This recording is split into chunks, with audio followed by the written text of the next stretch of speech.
All right, that should be us live. Let's get a quick audio check on the music and the microphone. Quickly, oh, I forgot. I have this on this phone. You know what? OBS tells me it's fine. I'm going to trust in OBS. How you doing, Zordo? Welcome.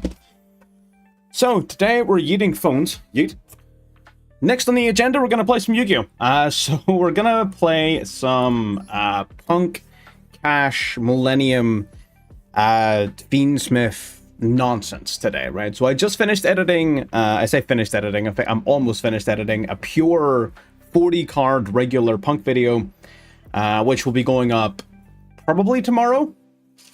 So today we're fucking around with some other ideas so that we can see what to make videos on next. So this is a monstrosity. I hate this. I haven't played it very much. It's an interesting idea. So, right, part of the reason I like this, number one, of course, we get all the Punk cards. Playing it towards 50 or 60 cards makes you less likely to draw Madame Spider, Wagon, Field Spell, Trap card, right? The cards that you don't want to see. It doesn't stop me. I still draw these fucking cards, but in theory, it's less likely. Secondly, we get more room for non-engine if we're playing up to 60. I am playing more sort of we're not playing to go second, but we're playing more going second cards. I really like Droplet. I've got Imperm at 3 for now. I might drop the Imperm down to put in more Nibiru. I kind of like Nib right now. Nib is kind of going off right now.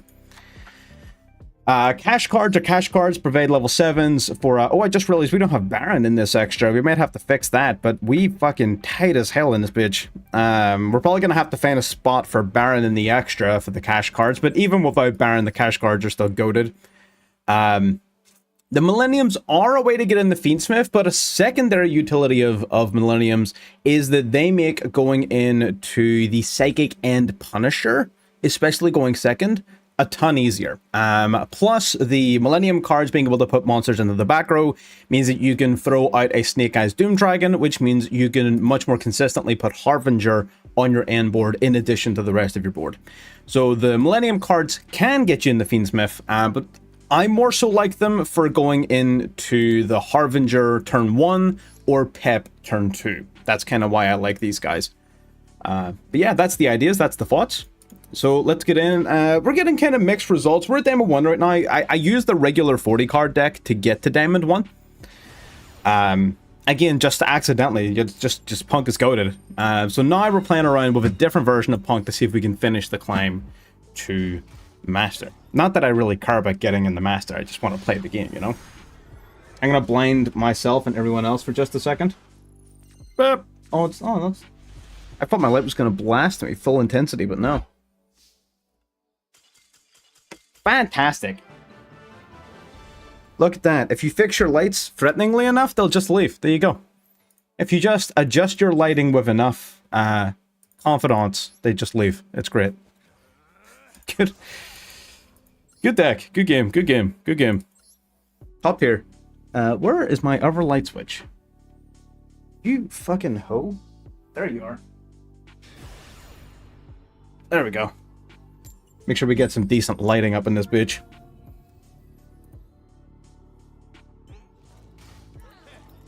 Still want to do Gold Pride? Yeah, you can. I've got a Punk Gold Pride list as well already put together. It seems neat. It just kind of does the same thing it's always done, but just with a couple more cards, right? I mean, it's still pretty solid. Look at that. Look at how much non-engine we play and how much of it we drew. What a good deck. Although this hand is gas beyond belief. 60 card. No way this is a mirror match, right?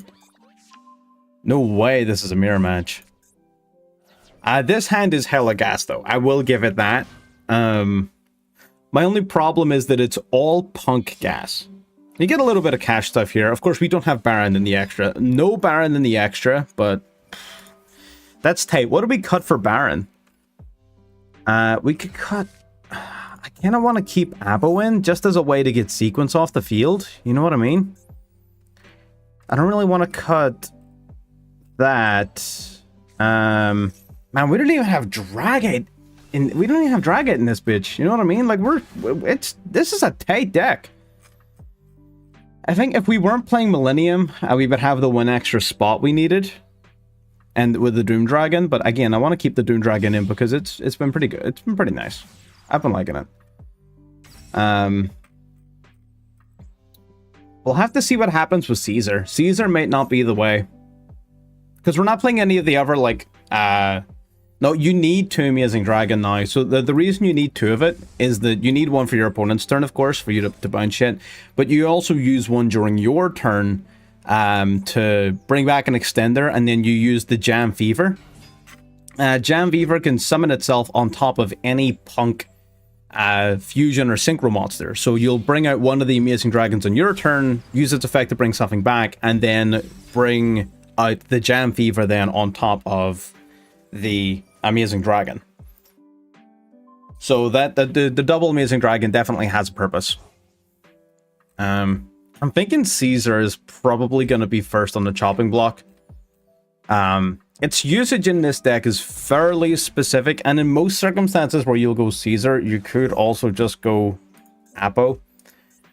So I might do that and then put in the Baron here. It might be Caesar. Caesar might be first to go. Look at that. The Red Eyes Black Dragon. That's a funny looking Red Eyes Black Dragon you got there, sir.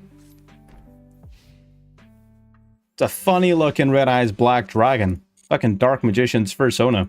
Alright. Let's see what happens. Let's see what happens. Veeler, not the card. Not the card we were looking for. Pressure Planet. No way he negates this, right?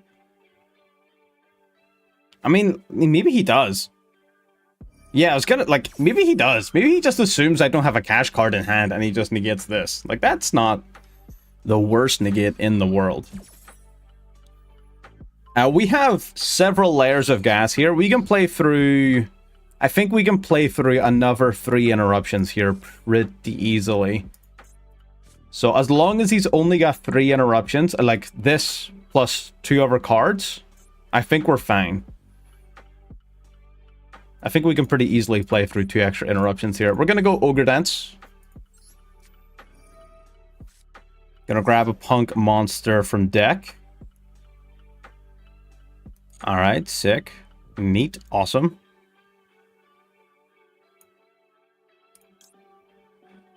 So I'm gonna add Xiamen.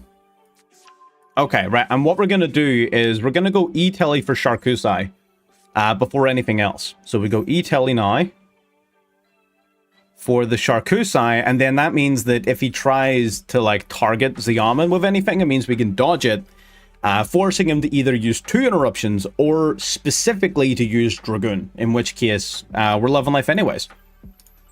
So I think the Sharkusai is gonna change that. He's not gonna be able to target this and negate it with something. He's gonna have to use something like Dragoon. Super Poly is cringe.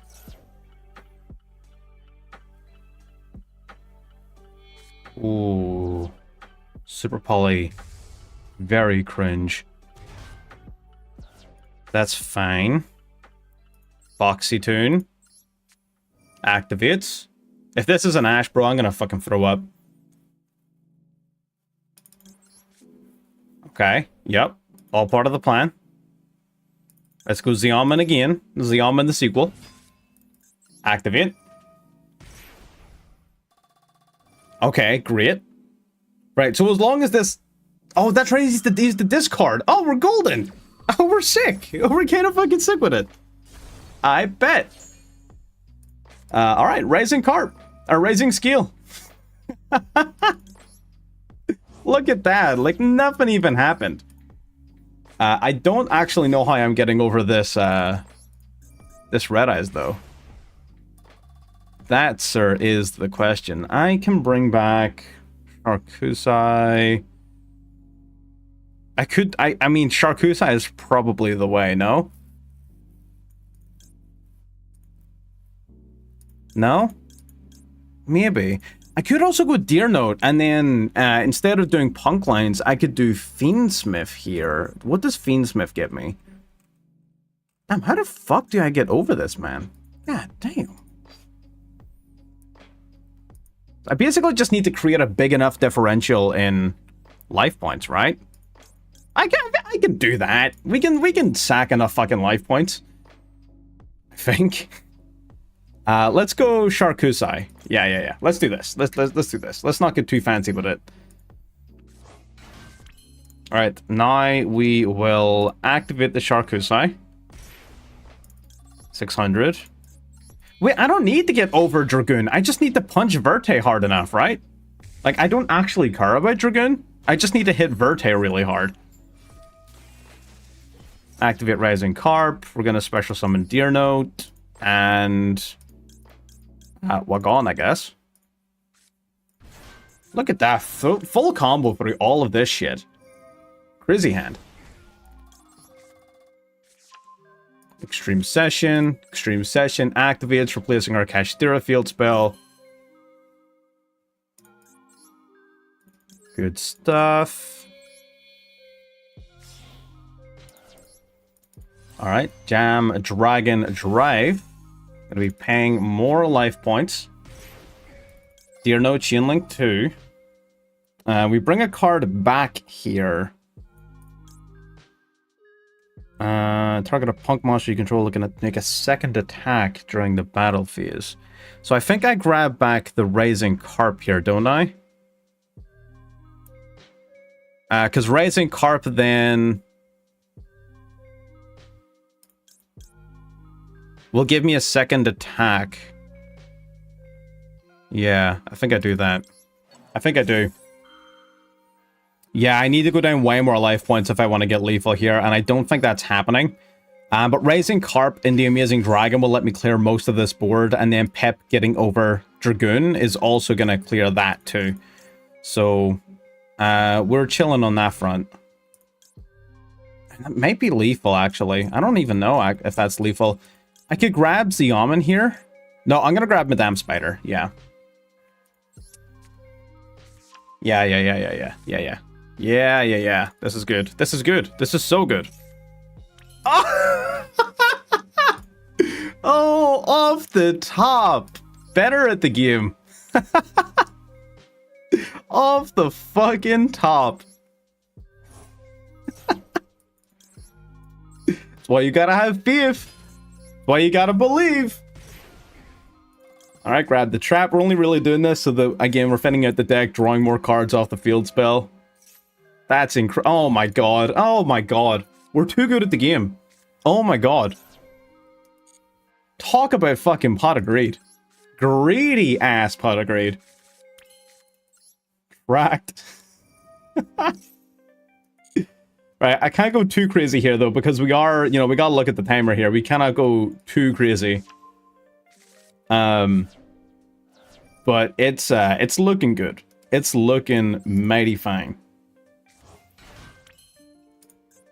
Let's clear up some space here. Let's go for Madame Spider and Rising Carp.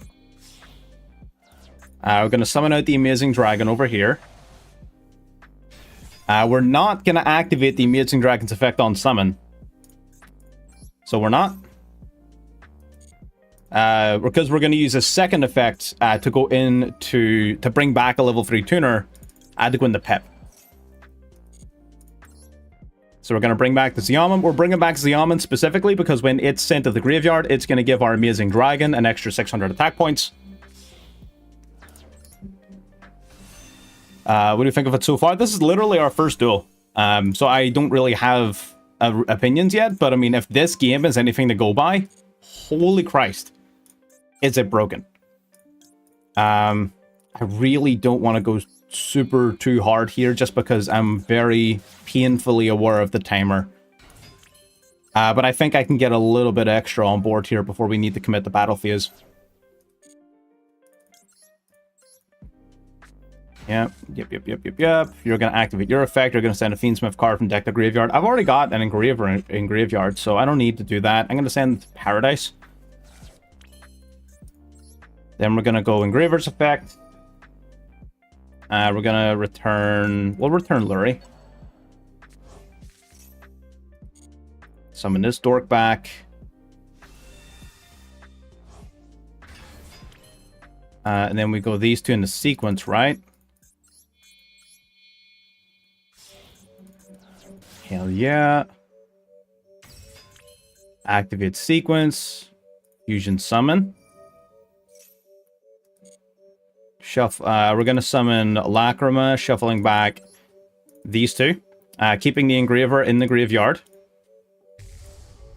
So that Lacrima has a target. Lacrima also reducing all of their attack points down actually is huge. I will special summon this to the field. If you don't mind. If you don't mind, sir, I will summon this to the field. We're gonna go... Oh, he left! I was gonna go E-Telly, banish one of my monsters and his Garura, just to make sure our Pep got that little bit of a boost. We had hella fucking lethal through fucking... That was Desiree, Super Poly, Dragoon. Get fucked. Get fucked. Oh my god. I'm gonna save this one. So good. We make it in the master even easier than I thought we were going to be honest. This might turn out to be a non-issue. This might be the world's quickest stream. We're gonna be in here for 20 minutes, then we're gonna dip. It's gonna be great. I'm joking, obviously. Every time I get to this point where it's like one win away, I always get hit with stun or some fuck shit, so we'll need to see if we can even, you know, play the game here. My monster is in the other room. Depending on what deck he's playing and whether or not I have hand traps, I might have to sneak out to grab a kind of monster. We have an hand trap. What are you playing, sir? Does what you're playing die to Ash? I hope it does. Activate branded fusions for me. Go ahead. You know you want to. That's not branded fusion.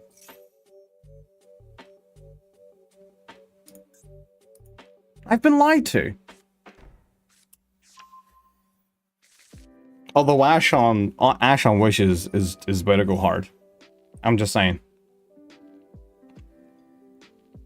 Ash on Wishes is about to go hard. Like, whenever you have Rising skill in hand, it lifts your vulnerability to hand traps, like, so much. If you see this card in your hand, you are not worried about hand traps. It's Dark Magician! Oh no! I've made a mistake! I thought it was Blue Eyes! Oh no!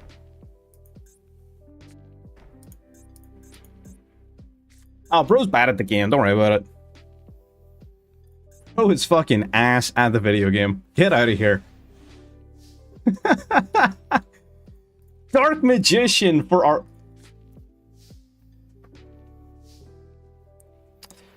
I don't know, man. I don't know. It's pretty good. How you doing, DMG? Welcome. Oh! You know what? He's probably gonna hit me with the fucking call by. Like, in all seriousness, he's absolutely gonna hit me with call by here.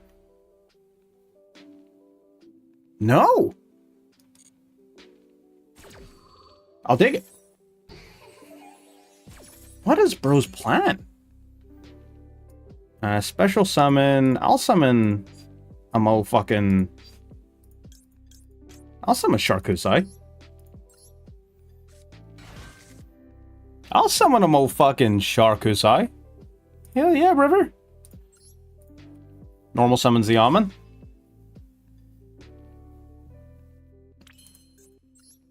Activate Xiaomin. Fucking Skildrian. Are you having a fucking giraffe, buddy? Ah, oh, Ogre would have been so good. Ogre would have been great. Why can't I chain you? Oh, wait. No, oh, the fusion's not a... Okay. Fuck, that sucks.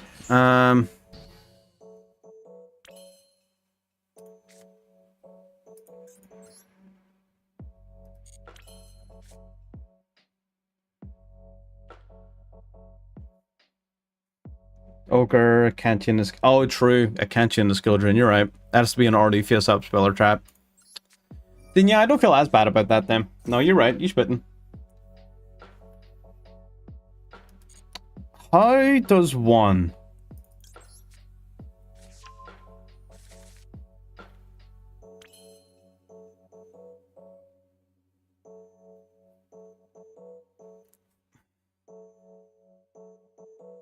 How does one... Does one assume that my opponent is bad at the video game? No, I don't even have SP Little Knight. Damn. I don't even have SP. Our extra deck is too packed full of fucking gas that we don't even have some of these key cards. Like, we have too much. Deck too good.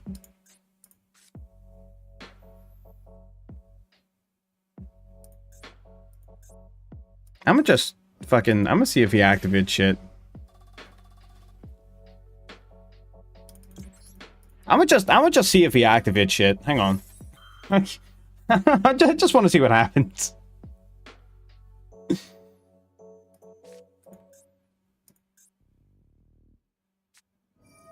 There's the Ash. Okay. Interesting. I'll take it.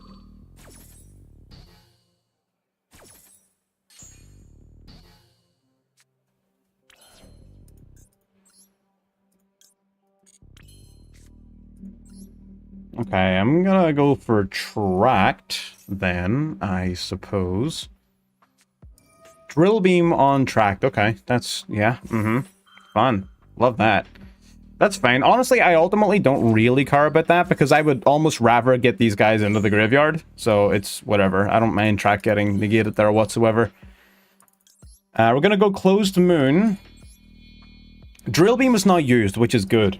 So all I really need to do is have big enough bodies on board to make sure that he can't regain an advantage, which is going to be fucking tough. No, it's Primate Roar. We do know the last back row. It's Roar. So he can summon a Dark Magician from his deck, which we're not worried about whatsoever. We do actually know what his last back row is. So all we kind of need to do here is get kind of big with it. And I think if we get kind of big, we should be fine. Right, Tribute the Requiem.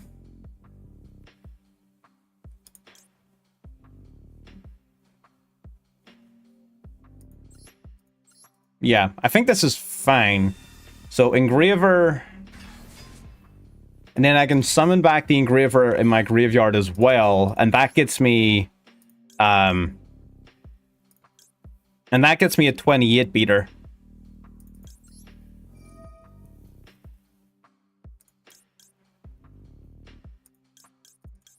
Yeah. Okay, this is fine.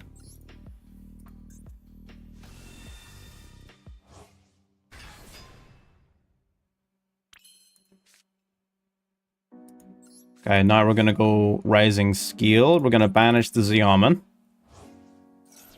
Skill would normally be 1 card Pep if we weren't under Skill Drain.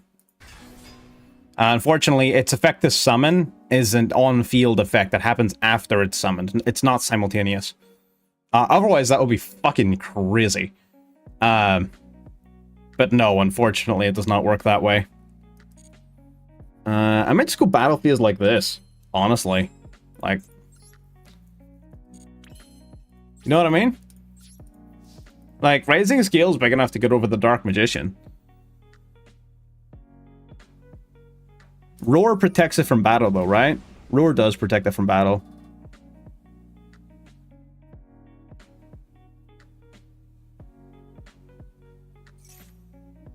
That's fine. It just means you can't summon another one, so I can live with that. That's fine. Oh! No Primate can be destroyed?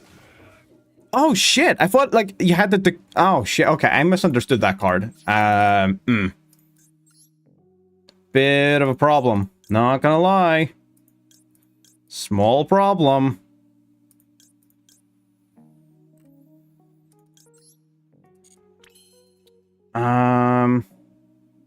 I'm gonna go Caesar, yeah. Again, I'm only going Caesar so that I can keep my Engravers in play. I don't want to start banishing my Engravers, because I feel like they're gonna be the key to how we win this grind game. Because, of course, he's going to get back his drill beam. He's going to absolutely try to drill beam our Caesar, but he can't do that until our turn, I don't think. So he can use that. Yeah, he can use drill beam's effect to reset it to the field, but he can't activate it until my turn. So he's going to swing into my rising scale here, and that's fine. Annoying, but fine. This is going to special summon another Dark Magician.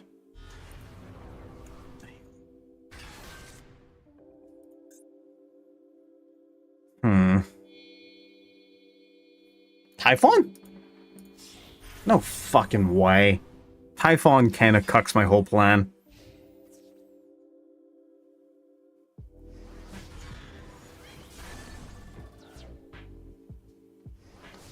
I think Typhon cucks it. Oh my god.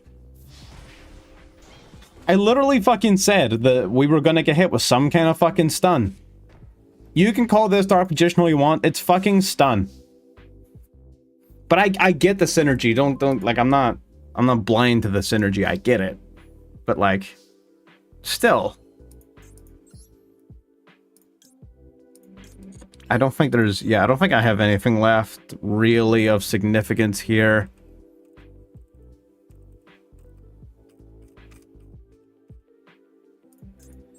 Drawing one of the Millennium cards would have been pretty fucking sick.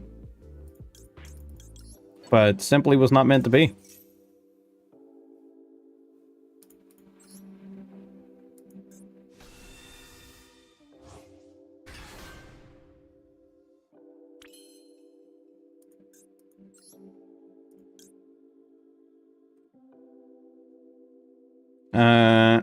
Requiem, summon a 4. Yeah, none of that really does very much of anything for me, does it? Fringe. Oh well. Listen, it would be fine. A promo match is a promo match. You're gonna lose some of them. It's fine. Always right before the rank up to master we get hit with stun. Whatever. 2 wins in a row. That's all we need. We need 2 wins. And we will get those 2 wins. See, this guy does no idea how to play Yu-Gi-Oh! This is gonna be the easiest win of my fucking life. Watch this. Into instant fucking Maxi M for Wallace. Like, I get why skilled. My fucking mustache is getting to the point where it's just irritating. We may be getting rid of it again. This is a hand. For those who weren't aware how Yu-Gi-Oh works.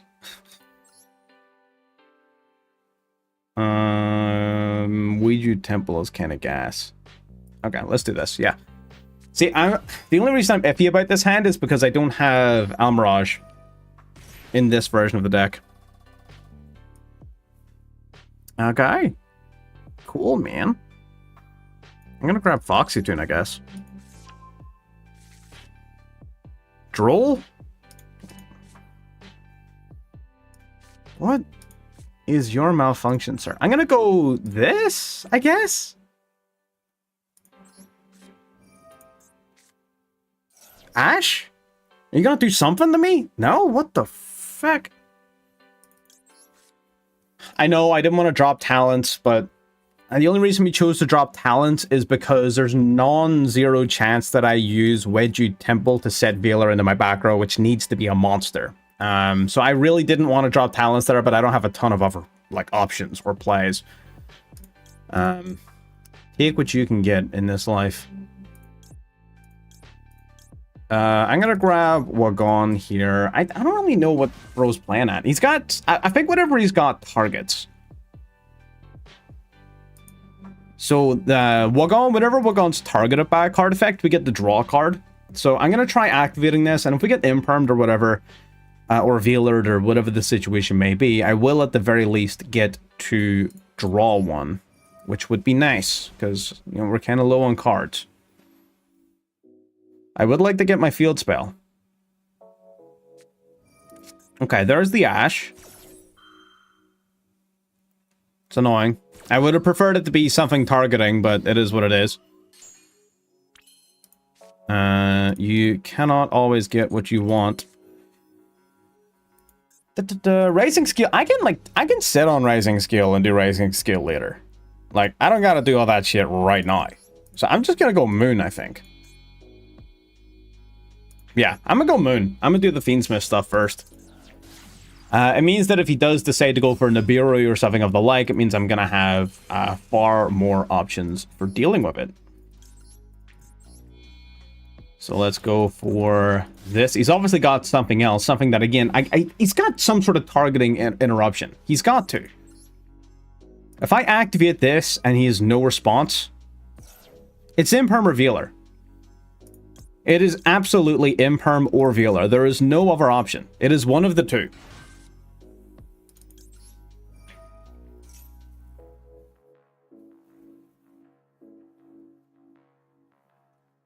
I was gonna say, this would be a weird place to choose to use the Imperm, but I guess it would be effective. It would stop the Fiendsmith line, but it wouldn't, like, stop everything.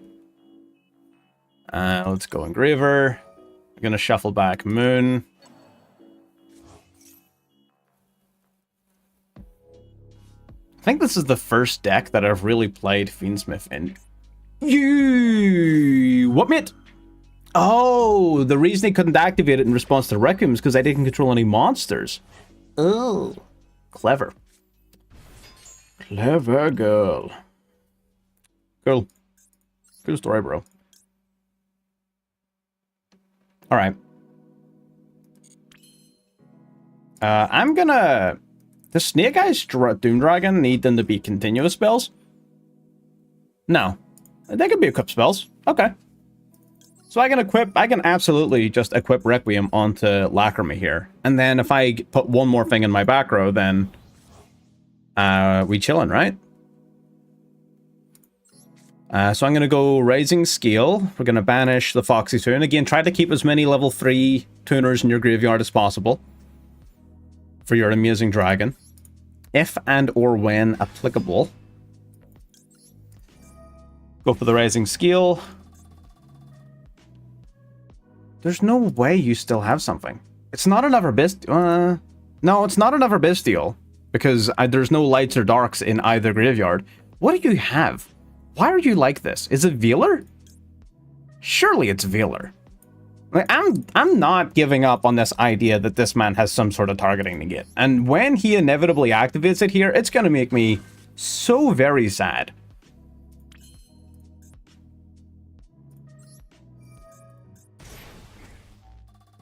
You don't use it on this. Don't. But buddy, it's Vealer. I know it's Vealer, and I know you're tempted, but do not use it.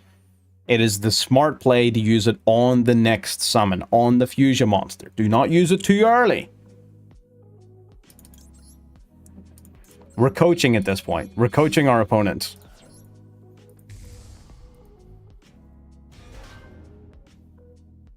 There you go. See? Now he gets it. Cringe.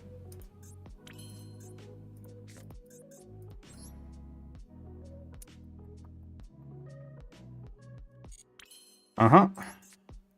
We're gonna go Ouija Temple. Gonna activate Ouija Temple. Gonna play... There's no way you've got something else. What are you doing? What is your malfunction? Can you stop? For 5 fucking seconds? Alright, let's go for Sengenshin. Gonna pay some life points. Sucks to suck. Yeah, no, we still got plays here. We're still fine. We're gonna add a monster to hand. We're gonna add Golem.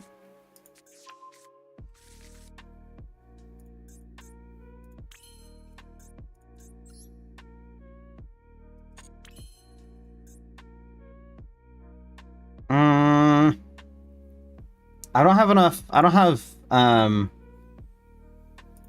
you have a graveyard. Hang on. You can target a Fiendsmith Link monster in your graveyard, shuffle this card in your deck if you do special summon a monster. That doesn't do anything for me if I have sequence. I guess it could allow me to use Requiem, actually. Yeah. Okay. It could be a second Vealer. That is true. I'm gonna send these two to the graveyard. Doom Dragon then, gonna put this Drissworm in the back row. Really do not want to be dealing with it. Ah, King Nibiru! That's my bad. I really should have went for Jam Fever first. I got greedy. I was gonna finish my board with Jam Fever. I did not think it was going to be fucking Nibiru. I really didn't. I really, hand to fucking God, did not believe it was going to be Nibiru. I thought it was going to be anything but Nibiru. And I could have played around that. And that is 1,000,000% my fault. I'm pissed. That import was going to be Jam Fever and Harbinger, and I was kind of looking for a way to do Abo. Yeah, this is frustrating. This is annoying. I think I've got... Do I have any lights or darks in my grave? Yeah, the Fiendsmith cards. Yeah, Lacrima. Oh, because I can quick play, remove this from my graveyard. That's true. That's valid. He is down hella cards. Like, we might be okay here, honestly. Like, we may low-key be fine.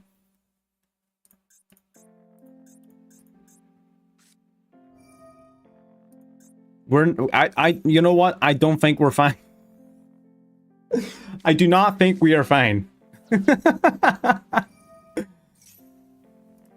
Yeah, summon Primera. Actually, no. This doesn't,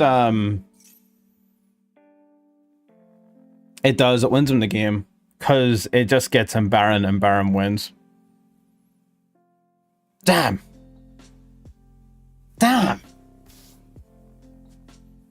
Good play. I can't believe I fucked myself. I will note, though, deck played through that really well. That was not the deck's fault. The deck did a fantastic job. It gave me all of the resources that we needed. Yeah, Lacrima was in the graveyard, but one of two things happens. Either I use it before Baron comes out, and I use Lacrima to bring back Requiem tribute itself, bring out Engraver, because I have nothing else really to do. I don't have Paradise, and I don't have a way to trigger Paradise. So I summon back Requiem off of Lacrima. Lacrima then tributes itself to summon out the thing, and then when he summons Baron, he just pops it and attacks directly. Or if I wait until after Baron, then he either negates Lacrima or still just pops Engraver anyway. So there's just... There wasn't a... Baron was the difference maker there. Baron diff. Like, that really is it. The fact that it has both a pop and a negate meant that we couldn't play around both. Yeah, I'm gonna grab some monster. I'll be right back.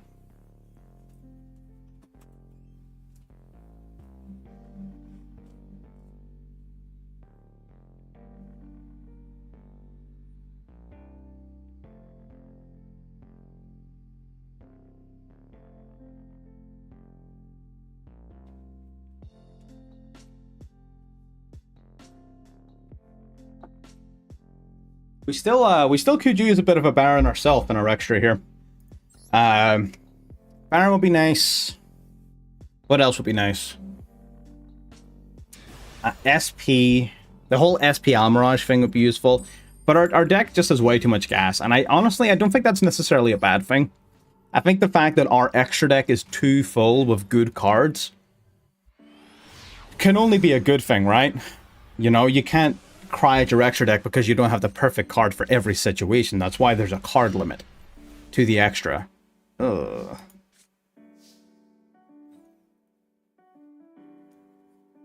This is kind of sort of a good hand. We're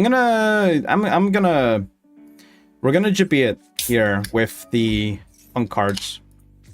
We do unfortunately have to banish the trap, which does suck, but you know, what are you gonna do about it, cry? What you gonna cry about it, boy? Alright, we're gonna go Rising Skill. Rising Skill activates. We're gonna pay 600. We're not gonna get negated. That's interesting. Okay. And I guess we can summon Xiamen here.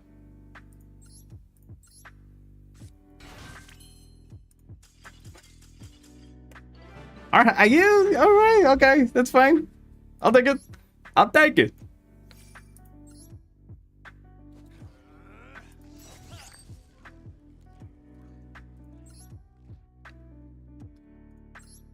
Its first effect doesn't trigger the spell, but its second one does. Its search effect does trigger the field spell. Just its summon doesn't, because you don't pay any life points. Oh no, it doesn't. It's a sea serpent. What am I talking about? Sorry, you're right. It doesn't trigger the field spell. What fucking nonsense am I talking?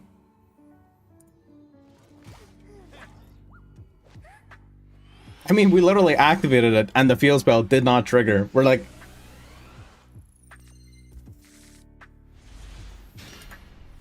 fucking hell. A lot of 60 card pals rolling around in Diamond 1. What is going on here? E-Telly. Crazy that we got E-Telly to 3. Card's so good. Okay, yeah, absolutely Charcuterie. Damn, this monster's nice. It's nice when it's cold. I haven't been drinking that much of it recently. Xiamin! Activate. Nice. We grab Rising Skill here, because it's fucking broken. We grab Rising Skill because it's kinda nuts. Fuse the Charcuterie and the Xiamin into Rising Skill, or Rising Carp, sorry. Now we're gonna go Rising Carp. Again, we're not playing around Nibiru here because Nibiru's not real and this is a 60 card pad. So I refuse. I will never play around Nibiru. Like, you could not pay me enough money to play around Nibiru. Unless it's convenient. I'm never gonna go out of my way to do that shit. Not until, like, Nibiru is in every other match. Because there are ways of doing it in Punk, but you normally have to give something up. And I am a greedy motherfucker. I am not doing that. Yep. God, we're so good at the game. So the thing about this is, because we still haven't used Rising Skills effect, the really good part about that is we can use Jam Dragon to search for Ghost Ogre, because we don't need it to search for Madame Spider, because this is just going to summon Madame Spider directly from our deck. So we don't even need to worry about that. So this is going to bring back the Charcuterie. Again, Rising Scale is just such a fucking goated card. This card is honestly probably one of the best extenders in Yu-Gi-Oh! This is insane. I feel like we've been saying that a lot recently. So we grab the Ghost Ogre. I will add it to my hand. We will draw. I could, yeah. But there's a greedier play. I'm gonna show you the greedier play. Right, so we're gonna banish. We'll banish the Rising Carp. I don't think we're gonna need a Rising Carp for lethal. I think we're gonna have so much gas, it's not gonna matter. Rising Skill, pay 600. Summon Madame Spider.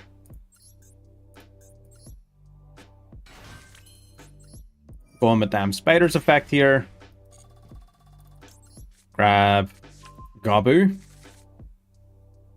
And we'll draw. Jesus Christ, man. Look at this hand. And we just draw tracked. We're so good at this game. It's actually not even... It's kind of tragic. If I'm being honest, it's kind of upsetting how good we are at this game. It's nuts. We're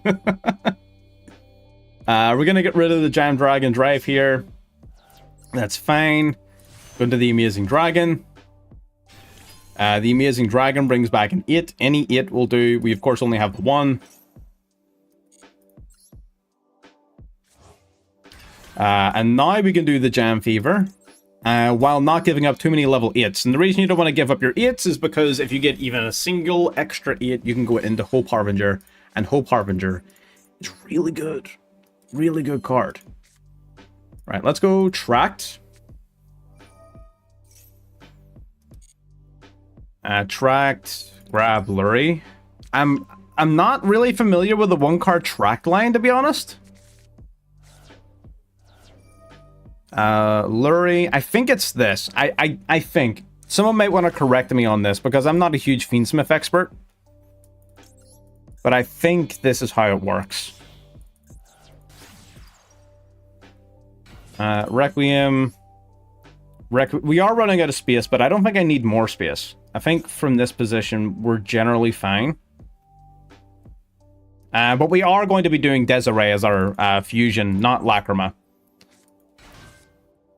And we're going to get a chance to use all this extra space. We're going to send Engraver to the graveyard here. Yep. Do you have a way to... Ooh, is that how we do this? Hang on. Yeah, hang on. So, right, what if I, personally, what if I use these two now to go into Harbinger? Right? So Harbinger with these two, right? And then we go Engraver. Engraver, shuffle back, say Lurie. Summon itself. Yeah. Then I go... Then I'm giving up my negates, aren't I? I don't want to do that. I don't know if that's worth it. Desiree's a 9, isn't it? You bastard. Still think that's fine.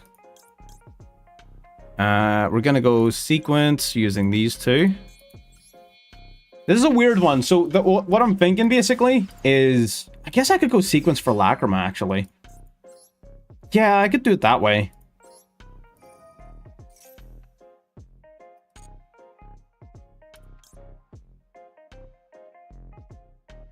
Yeah, let's do that. I think. So I fuse back this and this, I want to say, for Lacrima.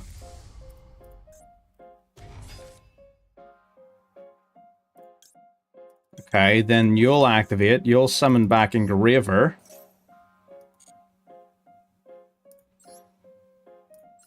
If I go to summon Doom, Snake Eyes Doom Dragon, can I summon it in the extra monster zone if I use the like special summon effect?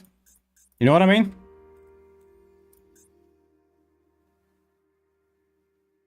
So if I for example, if I equip, fuck it, let's find out for science. Let's find out. I think this probably works. Where's my Requiem? Oh, I don't have Requiem. Not smart. Hang on. Oh, wait. Okay, right. Never mind. I fucked up. Ah, shit. I forgot I didn't have Requiem in my graveyard anymore. My bad. I messed up. Damn it. Yeah, whatever.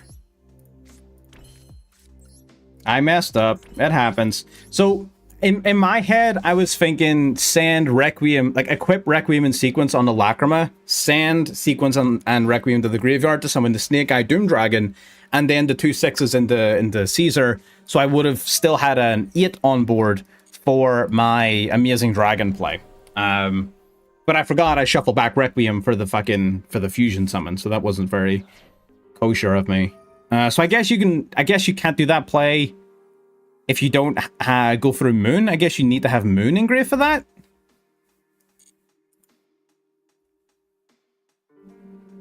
You would probably just need Moon, yeah. Because you would just need the extra Fiend to shuffle back for the fusion instead of Requiem. Yeah. Yeah, okay, that's fine. I mean, we do have 4 million interruptions. Like, I'm not even slightly worried about this if I'm gonna keep it a fucking stack with you. I'm just annoyed at myself that I don't have the Amazing Dragon bounce. But every other part of this board is broken, right? Yeah. 100%. Okay, that's fine. At least we know. I wonder, is there a way? Hmm.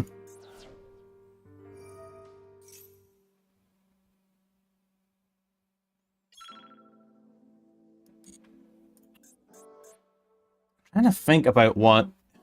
You know what I mean?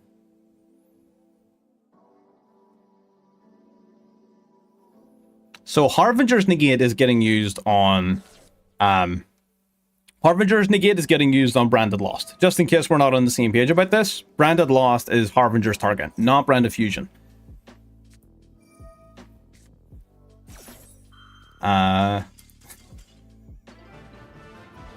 is he trying to beat out my negates? Bro, I have like 14 of them. What do you mean? How much beat do you think you have? God damn, bro was trying to fucking catch a fucking Gyarados with an old rod. Not the right kind of bait, my guy. Not gonna work. Good stuff. If they chain to the Punk Exceed. Normally you would be correct. Normally you would be correct, but we use the Amazing Dragon as material for the Fever. Again, that's an argument in favor of not doing the greedy line. Like that, what you saw there was as greedy as humanly possible. But if you don't play it too greedy, then you would be correct, because the Jam Dragon Drive would be underneath Jam Fever, which would be ideal for that situation. So we're going to start by scaring him a little. We're going to spook him just a little bit. I will add a card to my hand. I'm going to add a unicorn. The goat. Detach for cost. Right, yeah, if it was attached on there, but remember the Amazing Dragon was underneath my Jam Fever. So remember we went into the 11 and we used the 11 for the Jam Fever. Not the 8. The 8 was underneath Harbinger. And Harbinger only detaches a material in order to redirect an attack. That's what I'm saying. If you play it greedy, you end up with the 11 as material for your Jam Fever, not the 8. Alright, Unicorn getting negated. That's so totally fine. You want to Ash this one too, buddy? Have you got enough shiny buttons over there? Go Ash it, please. Please Ash this. Oh, he didn't. That would have been fucking funny.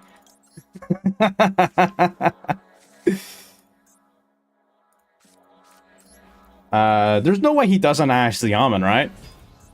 Oh, it would be...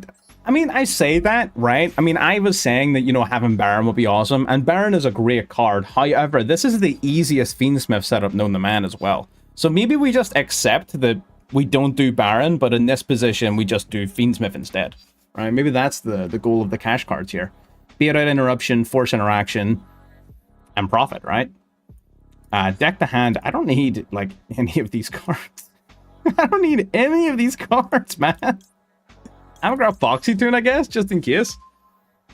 Yeah, Punk Orchestra is awesome. Foxy Tune helps a ton with that. I don't know if the new cards help with that a lot, but they would add a little bit to your end board, I suppose, which is always nice. Everyone likes having a bigger end board. That is the dream, right? Oh, it's a targeting negate. Or it's Max C. Why must you hurt me in this way?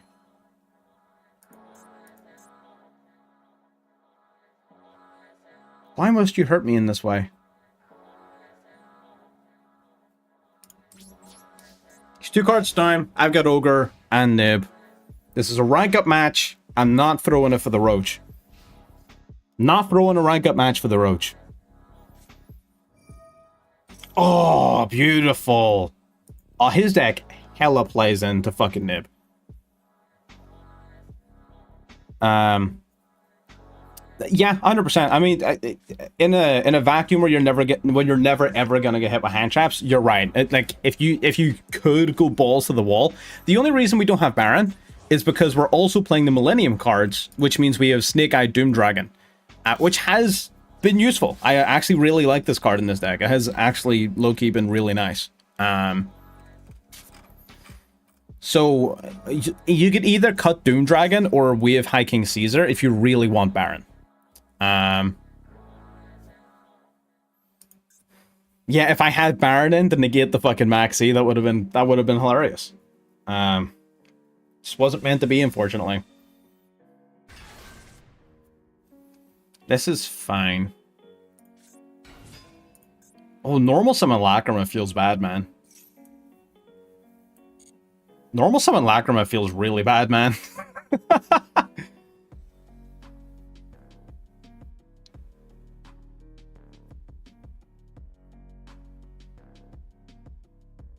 Mm-hmm. Oh yeah, I would like to see some Dragon Maid support, and Orcus is pretty fun too. I'm pretty happy with this latest pack. I think this latest pack of cards they released is pretty fun. I'm getting a little bit tired of the Mermaid Atlantean cards. I feel like that deck is capable of a lot of very fun things, but it's just being used in a pretty toxic way right now, which is pretty frustrating. That's fine. They're gonna sand my moon. I don't give a shit. I'm nibbing the field in a moment anyway. And then we've got hella follow-up in our hand. Yep. Sequence. Sick. Go ahead, shuffle your cards back, man. Go ahead. Go ahead, shuffle those cards back. But I feel like the way people are playing that deck is really toxic, but again, I'm looking at the cards, I'm reading the cards, and I'm feeling like there's something here that's really fun. Like, there's something here that I guarantee you I will enjoy and people will enjoy. And I just haven't found it yet. And I'm practicing with the cards a little bit, but I've been playing mostly with punks recently, to be honest. Okay, Desiree. Mm-hmm. Don't tell me that's your turn. Don't tell me that's your turn.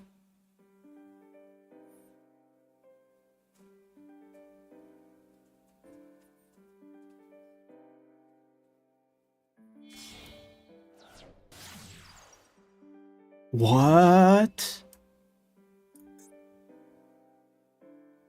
Oh, I know what you do.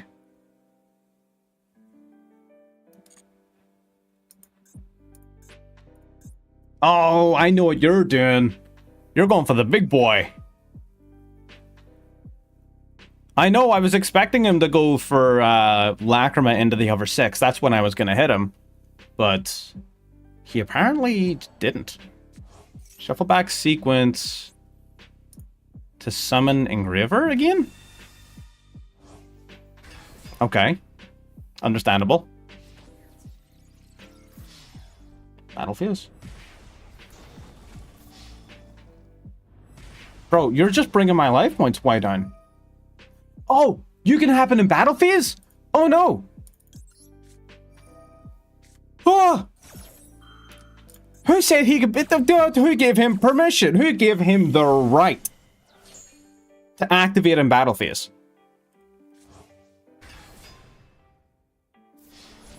Who gave him the fucking stones to activate in the Battle Phase? God damn! I did not know that that was a thing! Fuck! This is really bad. That's really bad. Shit, man. He's already used... You've already... Is this not once per turn? Please tell me this is once per turn.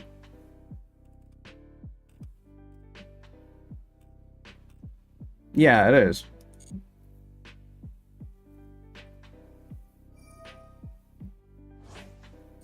You're gonna fusion summon? Yeah, I know. God damn. I was like, what the fuck is bro doing? I did not know he could do that. I did not. We lost. I just realized that we lost. That's crazy.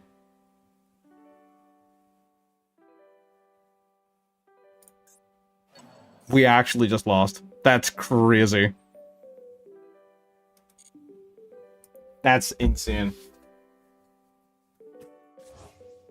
That's crazy!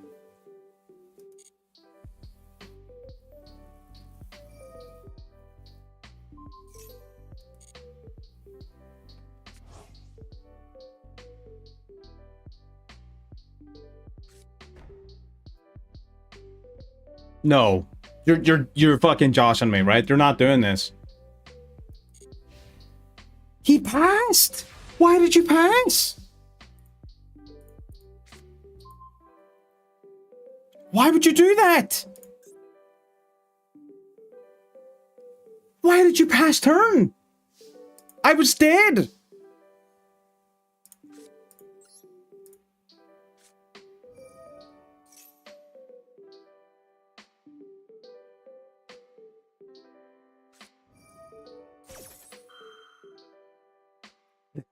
What?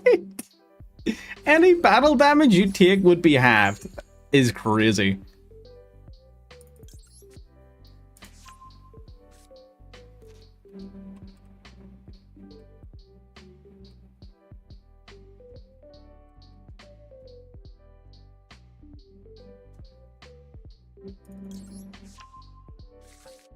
Right, surely he goes Kyrie to fuse into, like, the Rex dude, right?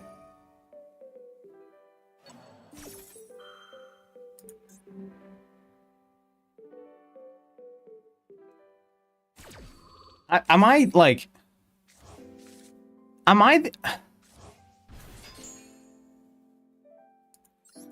the only person that is really confused right now? Yeah, and you surely fuse using Lacrima, right?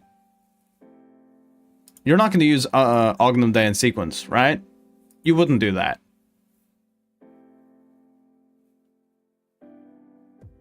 Surely, right? Surely you kill me. Okay, right, he kills me. That's fine. You know, that's fine. Like, okay. Oh my god. Bro was giving me fucking heartburn.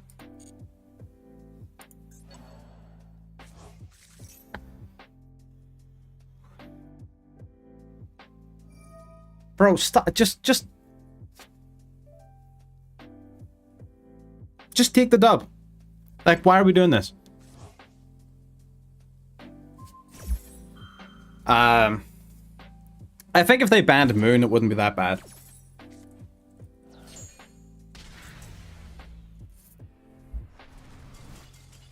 Right. Listen, I did not realize that Ognum Day could be activated in the battle phase. That's new information to me. That was a useful game. We learned something from that. I did not know Ognum Day can activate in the battle phase. And what is also worth noting that we also learned, even if you destroy Ognum Day, he will still summon back the monster. He just will not equip himself to it. So we learned two very valuable pieces of information about Fiendsmith Ognum Day. So that's fine. It's hard to be too upset at that game. I'm a little bit upset at that game. We just waited too long on the nib. We just waited way too long on the nib. I'm gonna go Max C and standby. I don't want to see no fucking cash cards. I don't want to see no fucking tactics. I don't want to see nothing. Ban list is very bad. Is it? I hit a couple of things. Number one, Snake Eyes hasn't, like, been good in a while now. This is fine. He's under Maxi. And Blue Eyes I don't think is that oppressive to begin with. I know not a lot. I know it's doing well, but it's just it's a good deck, but it's not, like, disproportionately good compared to the decks around it. I don't really think Snake Eyes or Blue Eyes really needs to be hit at all, really, to be honest. I think they're fine.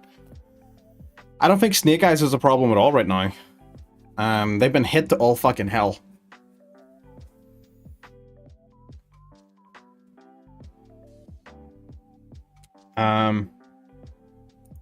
Especially not Blue Eyes. Blue Eyes I think is decent, but, you know. Didn't I, like, ban Link Decoder in the TCG? That's some fucking wild... Oh, it was being used by Malice, though, right? Yeah, that was a Malice thing. That wasn't a math... See, when I think Link Decoder, I always think immediately Potalkers and Math Mix, I forget that Malice also exists. So, yeah, okay. Link Decoder I get in that particular context. When the Ryzeal, yeah. Yeah, I mean, again, people are complaining about Blue Eyes right now. Y'all are not gonna like Ryzeal. Ooh. Y'all are really not gonna like Ryzeal if you can't deal with fucking Blue Eyes. It's not gonna be a good day. It's not gonna be a good day for the average fucking Blue Eyes hater. But same shit happens every time, right? Whenever a new good deck comes out, people always say that the deck before wasn't as bad as it was made out to be at the time, and say that I'll bring it back. Same shit happens every single time. Which is natural. It's fine. Nothing wrong with that. Let's put the fear of God into this man. Bro, I'm taking this game. Like, I hate to break it to you, but I'm taking this game. It's solidly consistent, which I fucking love. Like, it's so good that Blue Eyes actually has a consistent, like, game plan. That's awesome. You're not playing Droll. Get out of my face with Droll. There's no way you're playing Droll. I refuse to fucking believe it. No, there's no way. No.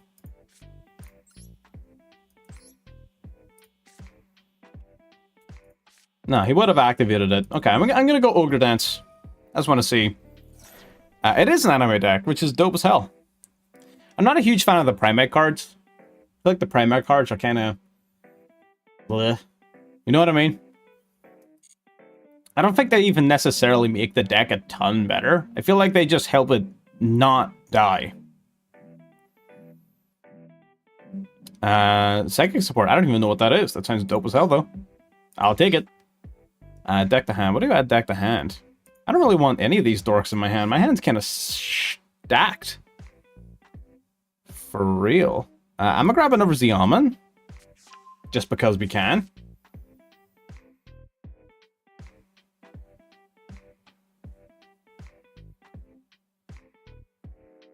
I'm really... You know what? The more I'm thinking about it, the more I really like, actually, that the Kashtira cards are enabling Moon rather than Baron. I think that's going to fit the theme of the deck. It was Droll! It was Droll the whole time! I fucking knew it! Get that shit out of my face. I fucking knew it was Droll. What a scumbag. Yeah, I feel like they definitely could have hit the Primate cards and not the Blue Eyes cards. And it would have, I think, leveled things out a little bit better. He does lose his Neptibus here, which is awesome. But that does open me up to a potential Imperm, which I'm not a huge fan of. But we'll see what happens.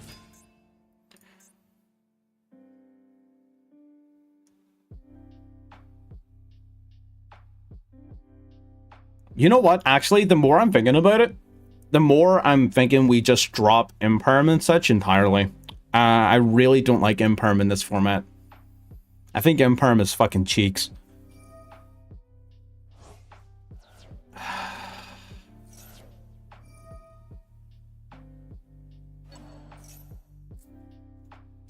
How much attack do you have? 2,800!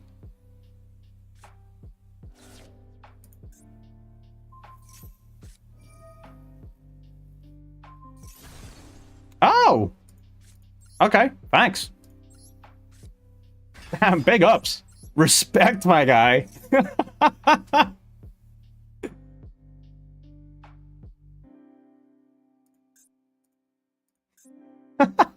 Hell yeah. What a guy. Just let me use my unicorn for free. I'm gonna sit down. My fucking dogs are hurting. Oh, we're all the way down here.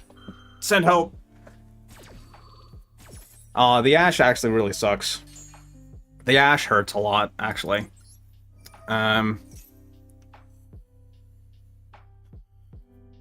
The Ash stops us from getting Burf. Burf was gonna be Burf was gonna bring back Fenrir and then go into what do you call it?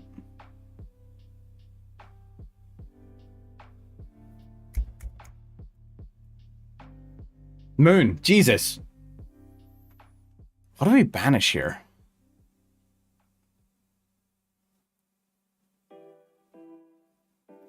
I'm gonna banish you. Not a good day to be Punk. I'll tell you what. Okay.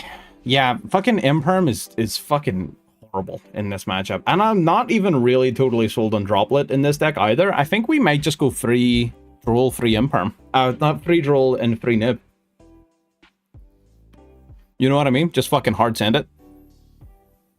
Because Droll is way better in the Mermeal. IMO.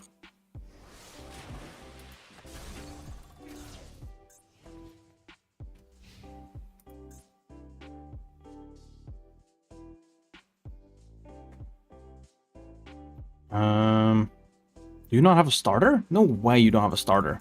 I was gonna say, like, your whole fucking deck is starters. What do you mean?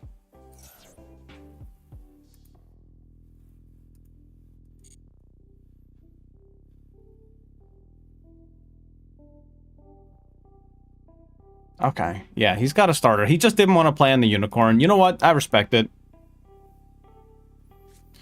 That's fair. That makes sense. Oh, we're so fucking hella cooked, though. God damn it.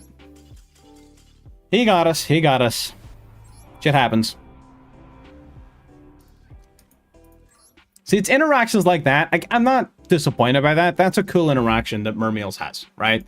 The whole interaction between Abyssrine and where is it? This guy. You're playing this at 1? But the interaction between Abyssrine and this card, I really, really like. I think it's a very unique interaction, and I'm glad that the deck has it. I'm sorry. What? Oh! Bro is on that anti-Fiend Smith shit. Holy crap. This card's goated. What? That's sick. Yo, I'm gonna have to fucking pick up 3 copies of this dork from a fucking TCG deck. Damn. Damn. That shit's so... Oh shit, I was meant to change my deck. I got distracted. But I think Mermeal Atlanteans has a lot of really cool interactions and a lot of dope-ass cards. So there's definitely, again, there's gonna be some fun to be had there.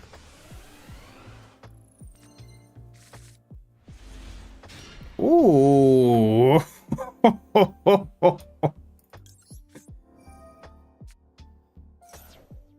What a hand.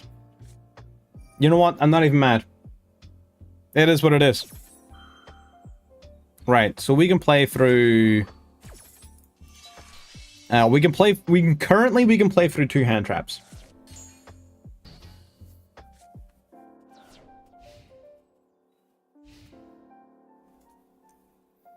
And we have Fenrir to try and force a hand trap, or at least an interaction of some sort. So we'll call it 3. We can say that these 4 cards on our hand currently allows us to play through 3 hand traps.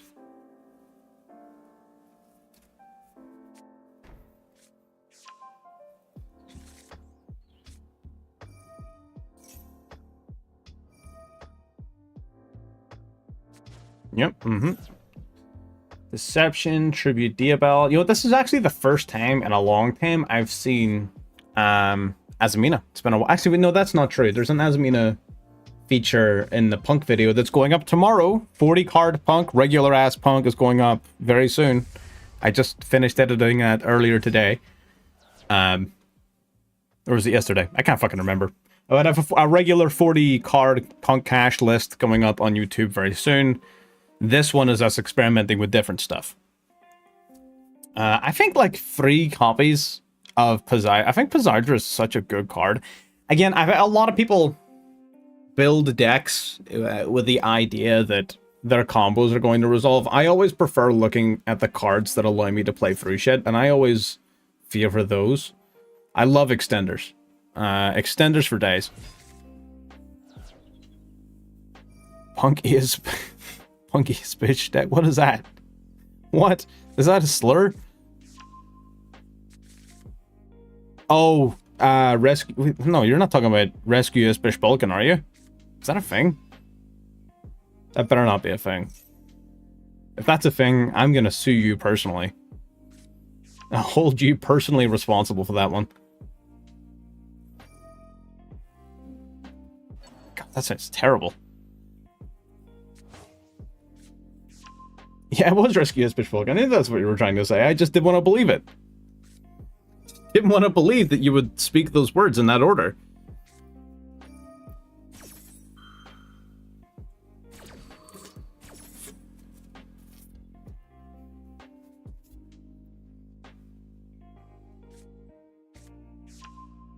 We're gonna be here a while. This one's gonna be a while. This one is gonna be a while. Let's see. Is it? Yeah, it is. She's putting up his Omni. Yeah.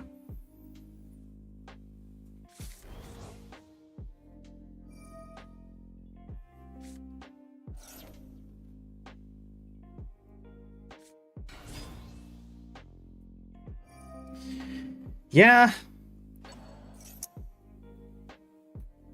If Chaos Ruler were to come back right now, what decks would abuse it most? Like, would there be any decks that are like fully broken now that they have it? I would love to see some Punk RDA again. Punk RDA was awesome.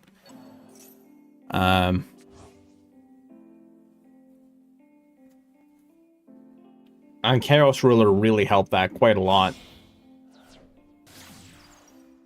But what decks do you think, specifically, right? Okay, let me make this even more specific. Which decks do we think would take advantage of a Punk engine to abuse Chaos Ruler? Yep, I can see that. I don't think that would be a bad thing, though. I think that's fine. Have I ever broken a full combo Snake Eye board? Yeah, a few times. It's fine. You just gotta... I mean, when it comes to breaking a full board, it's just one of those things where you just kind of have to have the cards. Sometimes, like, playing them in the right order, sometimes trying to be it and tempt and tease around helps a lot. But in reality, most of the time, it comes down to just whether or not you have enough. So we'll find out very soon if we have enough. Is it an expensive deck? Oh, good question. It's not cheap.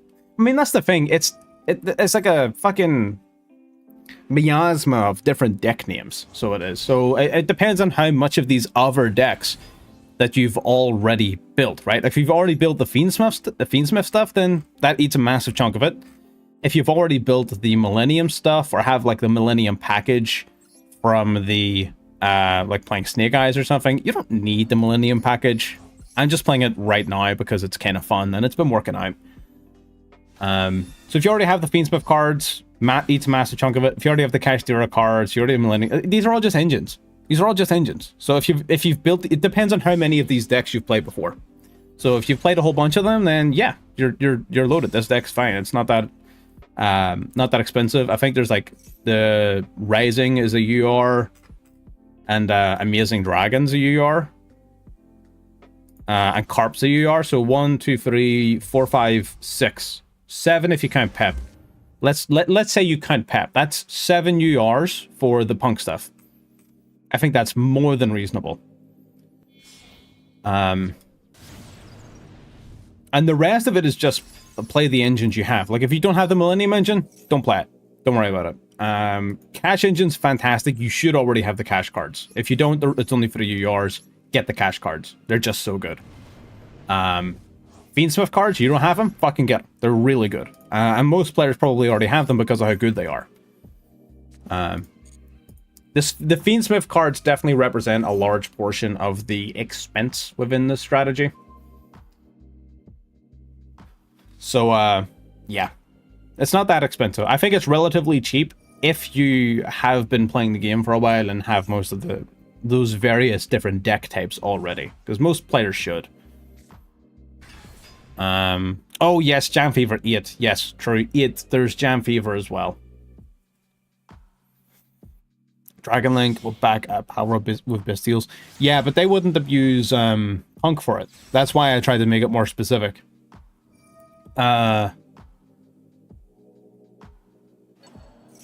Chaos Ruler is broken in Dragon Link as well, honestly. I mean, Dragon Link would make really good if, but again, I don't think it would break Dragon Link. I don't think Dragon Link would be broken because of it.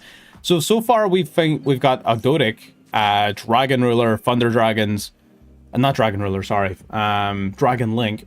I don't think any of those decks are powerful enough to justify, what do you call it? Banning the card, right? There would have to be a much more powerful deck to abuse it in order to justify banning it, in my opinion. Let's see.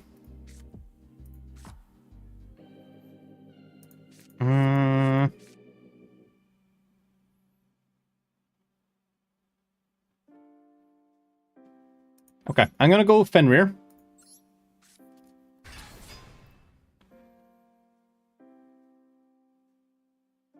Gonna go Flambird summon IP here. Just gotta get that shit on the board as soon as you possibly can. Like, there's zero reason for holding it. So...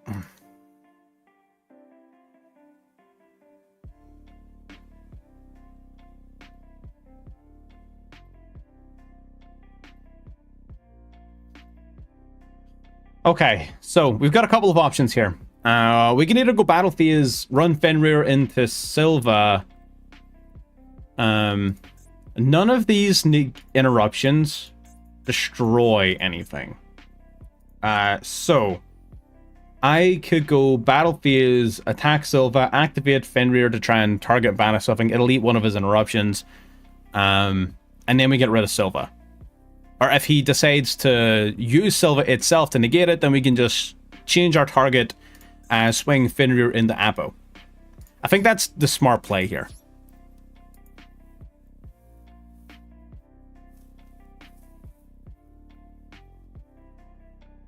I think this is the smart play.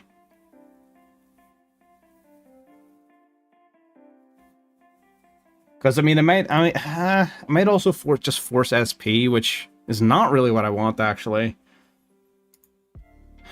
SP sucks. SP sucks a lot. During your opponent's turn, target monster power, blah, blah, blah. Yeah, whatever.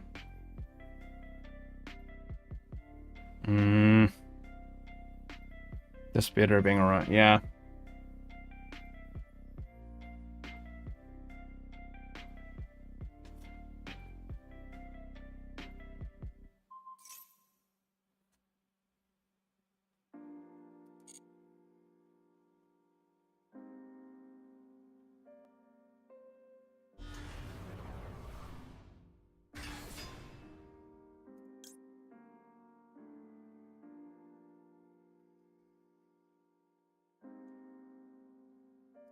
Okay, let's go Fenrir, target Apo.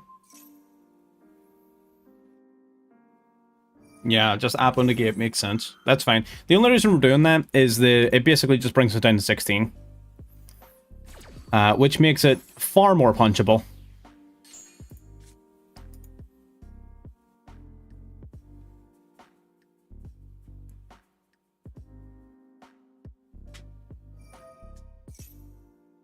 Okay.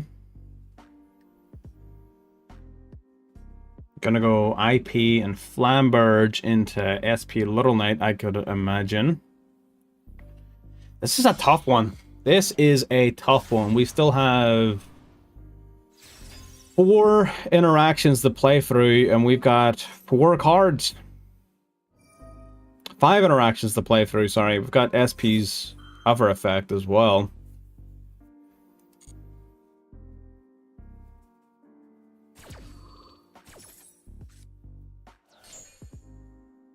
Maybe I should have just activated Fenrir.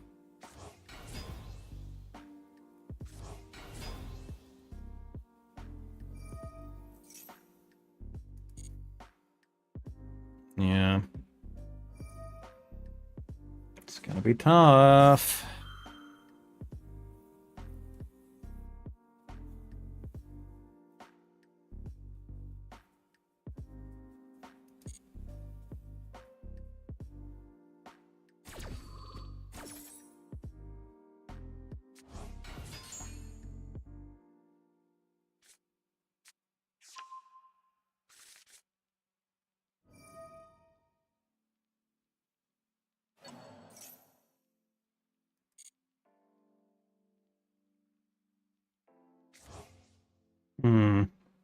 I will continue with my main phase.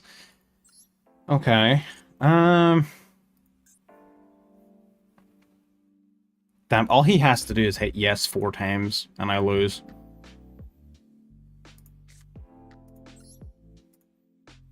Alright. E-Telly.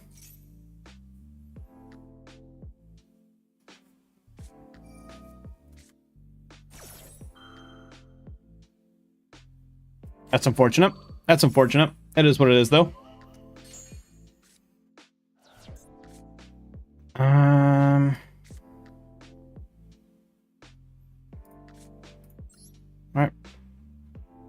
Let's fucking...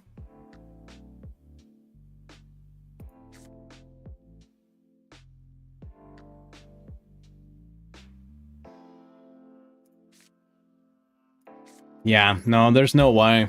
He's got 1 interaction too many. Or 2 interactions too many, I suppose, I should say. Alright, pay 600 for Xiamen. We absolutely just get Apo negated here, yeah.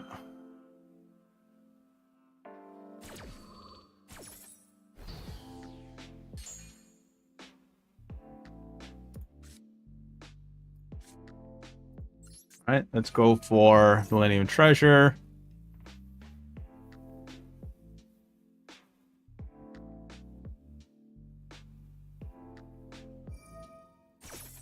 Oh shit, oh, I forgot that. You know, I don't know why, for some reason I forgot that Apple could negate shit in hand. Yeah, and then I just go tracked and he fucking Desiree negates this and then I just lose. Position 1. Or Selva negate, that's fine too. Whoa, why is my camera so high? Position 2. Why's my camera so goddamn high?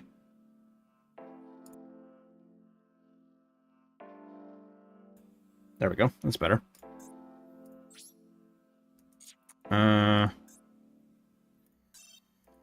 Cringe. Yeah, no, I mean, here, I know. Sometimes you can make it work, sometimes you can't. You know, that's just the nature of the game. Unfortunate. We did want to make some changes, though, remember? We did want to start dropping this shit down. I really actually want to play free nib, to be honest. To keep it like a fucking... To keep it a fucking stack. I think that's the way. What can we put in place of Veiler here?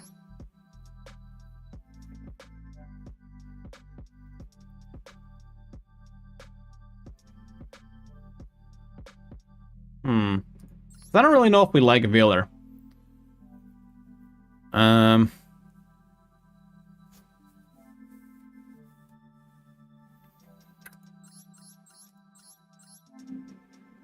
We could do Fawalos. Fuwa. Yeah, we could do Fawalos, actually.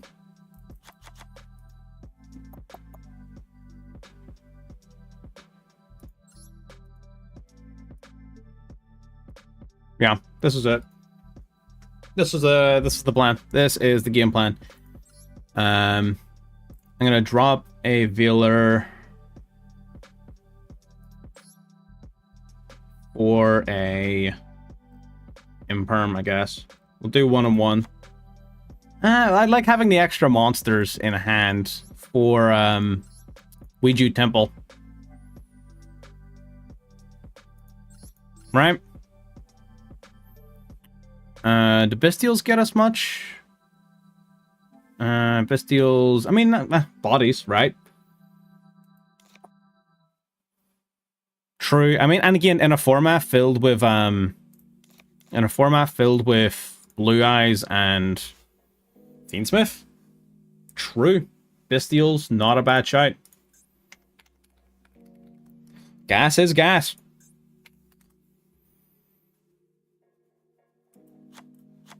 I've almost got a royal of each of the fucking bestials. I just need Magnamut now, but I'm not crazy enough to chase a fucking UR royal. I'm not quite that stupid.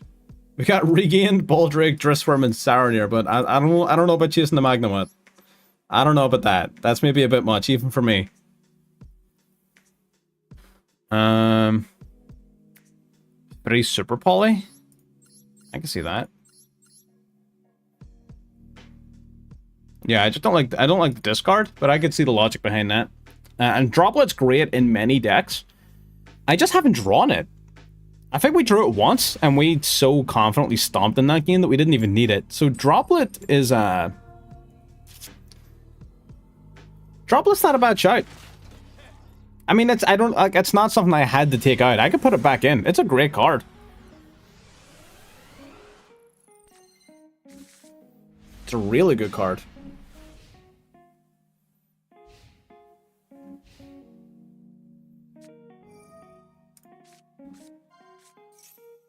Gimmick Puppet Rogue Doll. No. I don't really know that much about gimmick puppets, but I'm gonna assume that's a hard pass. Yeah, okay. Yeah, alright. Yeah. Yeah, alright.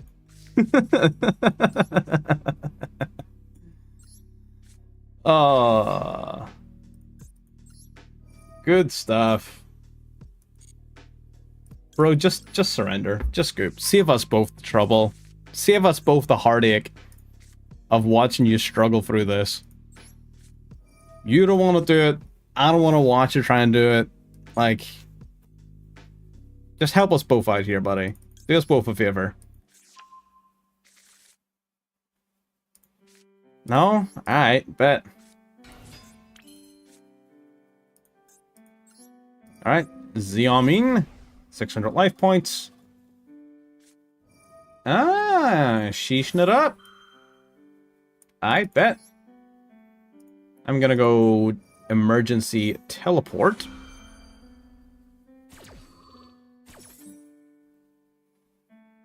Let's special summon.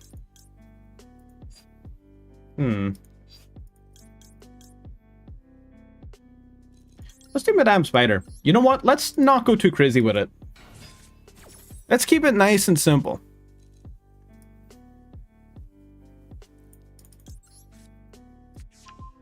Oh, hang on. Can't we just, like, try to put enough damage on board? Because, like, you know, it's an open board.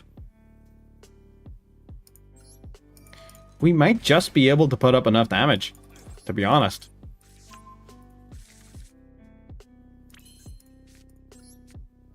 Alright, let's go on Graver. I'm assuming he's got Droll, but doesn't want to use it because then he won't draw off of Max C. I think that's what's happening here. I think he's got Droll, but doesn't want to use it.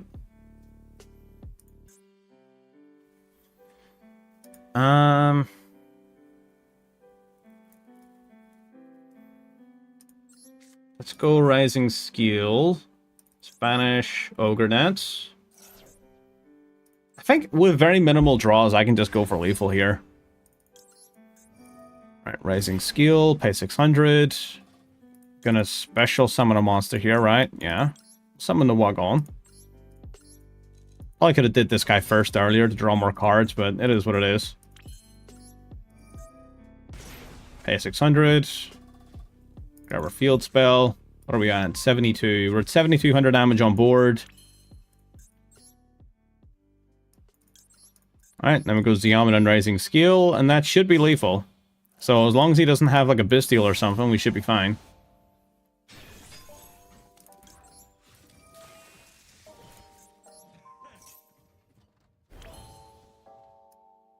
$78, you motherfucker. It's fine. Rising skill.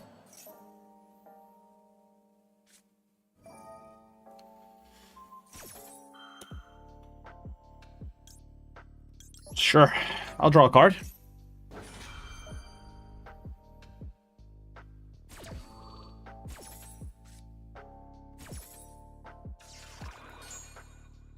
Let's see.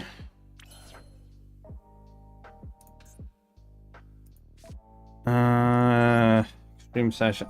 I really don't want to give him very many more cards. It's fine though. I think we just summon off of this and we'll be fine. Banish, Xiamen from Grave. Summon the one from hand.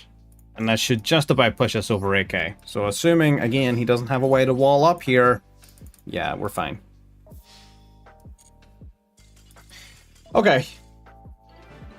A little more defiant there than I would have liked. But it is what it is. When your deck dies to exactly Ash Blossom, that's what's going to happen. You're going to die to Ash Blossom. That's it. It was a game either way. I had like 8,400 points of damage on field. I was going to use the Amazing Dragon to bring back materials for a pep, but I didn't need to do all that. Oh, you mean instead of the Amazing Dragon? Yeah, probably. You're probably right. Yeah, probably would have been. What was I going to do? Oh, I was looking for why I took a droplet. It was for Fawalos, right? Yeah, it was. Okay, that's fine. We'll see. We're measuring Fawalos against droplet here, basically. So we'll see which one comes up. If Fawalos comes up and is useful, or if it's a problem.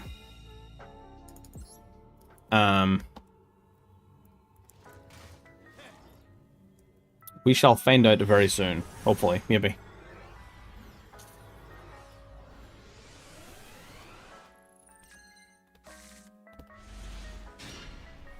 Okay, solid hand. Don't Maxine draw. Who do you think you are, me?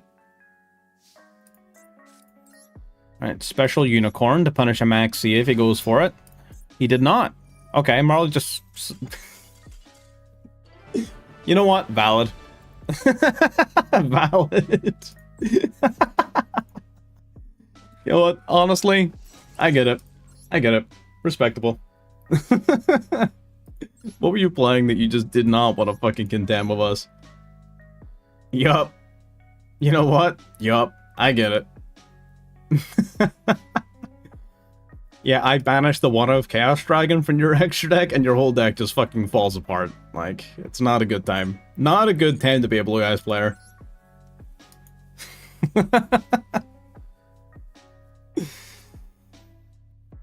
Brandon Chaos, he can definitely be a good card for Super Poly. Yeah, I think it can.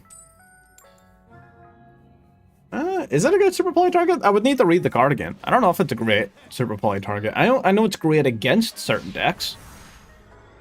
I know Dragon Link uses it as a way to get the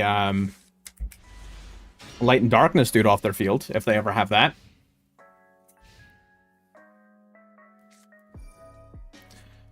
Oh, what? The one deck that where both of my hand traps do nothing. Cringe.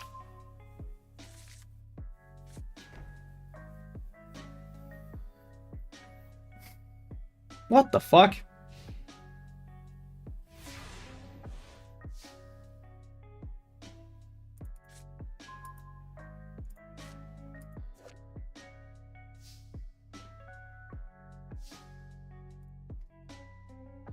Okay, let's start with Fenrir, I guess.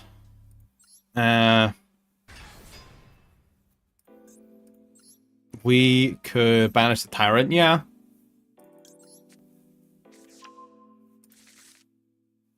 Grab Unicorn. Okay. Okay. Let's use Foxy Tune then.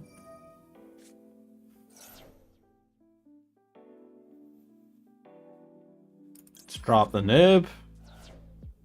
Let's go for Xiamen.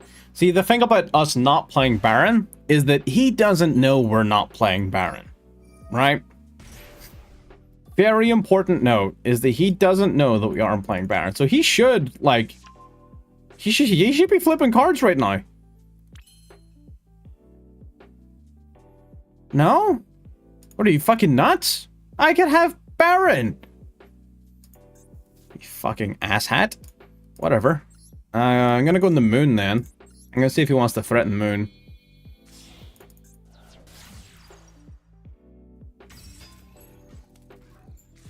Okay. So he wants to threaten Moon. Moon doesn't matter. We've already got tracked. So I don't give a shit if anything happens to the Moon here.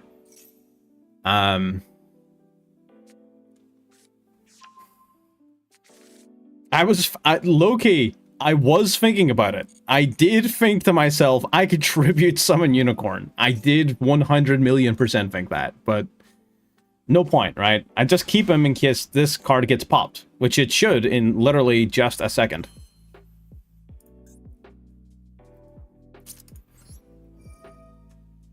Just gonna activate this and target the Ariana, just to maybe spook him a little bit, you know. You know the vibes. Alright, we'll go Requiem.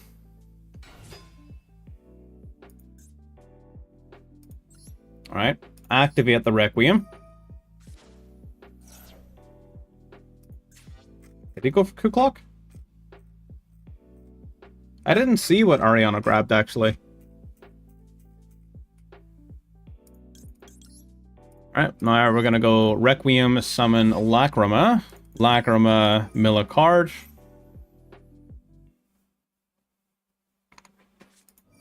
There's no fucking way it was actually Big Welcome.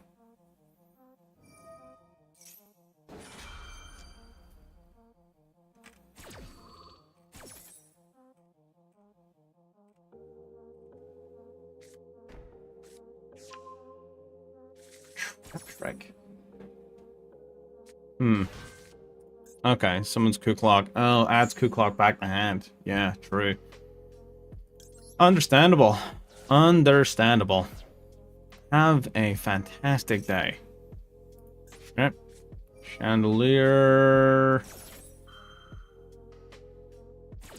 Yup. Games have been fine. We've been up and down Diamond 1 a little bit, but we've been fine. We chilling. We had some really impressive games and some not so impressive games. The way Yu-Gi-Oh! Normally goes. He does have rollback, yeah, which fucking sucks. It's fine, we still have quite a few ways to play through stuff right now. I kinda wanna threaten him somehow, you know what I mean?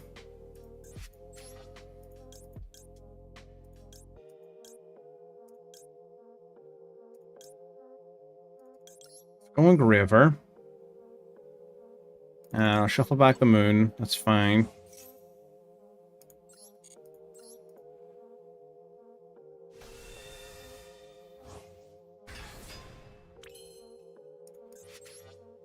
We're gonna go Requiem. We're gonna equip onto the Engraver. We don't have Chaos Angel, unfortunately. Would have been nice, but our extra deck is fairly packed.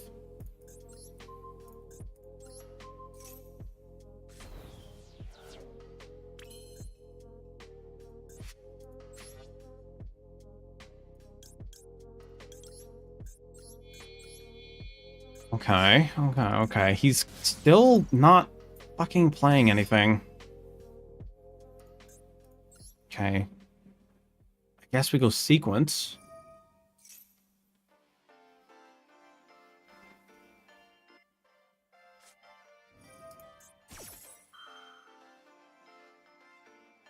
That sucks.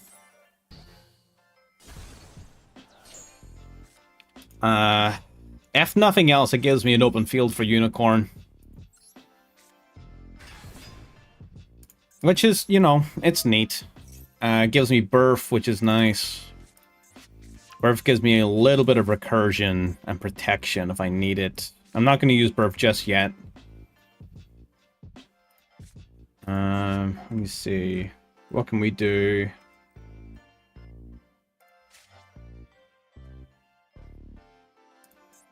Wait, hang on. Oh, wait, no. No. It's fine.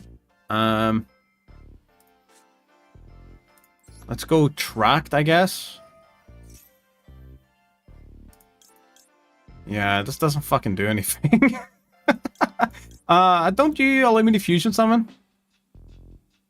Using monsters in your hand or field. That's not nothing.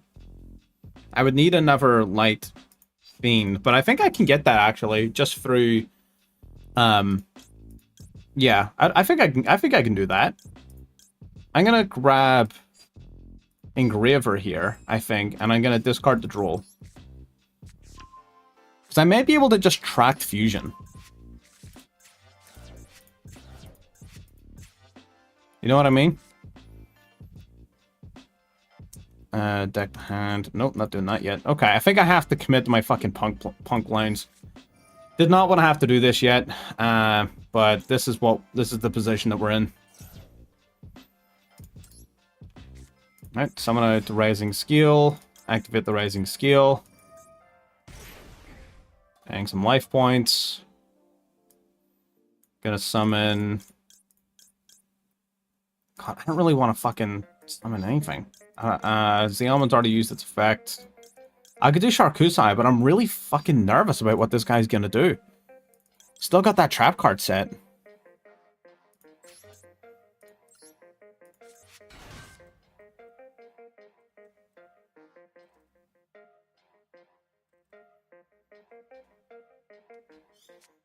Okay, now he's gonna go for Trap Trick. Banishing Simultaneous Equation Cannon to play this face down. Okay, Simultaneous Equation Cannons.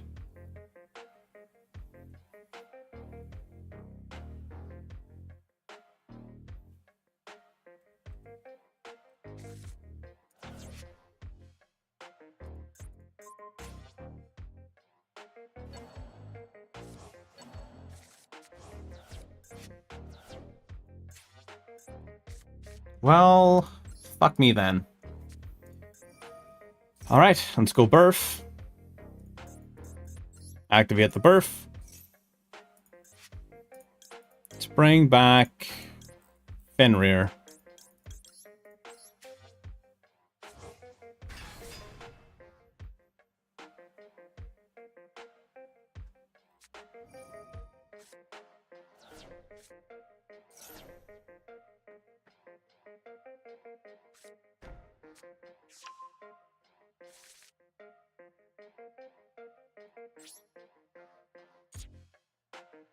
You son of a fucking bitch. Ah!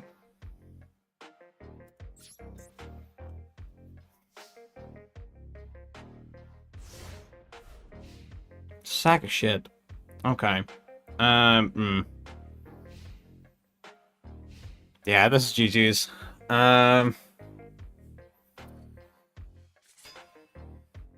don't think there's a sensible way for us to come out on top of this.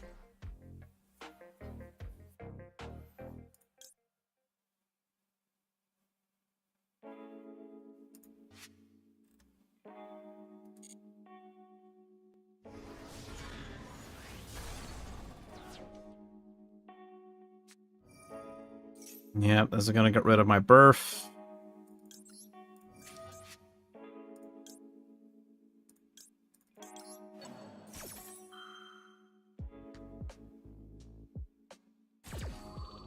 I don't know why I'm doing this now.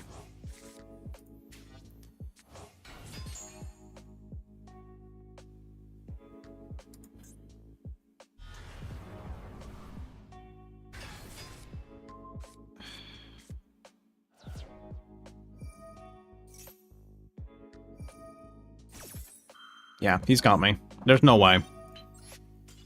Oh, damn it, man.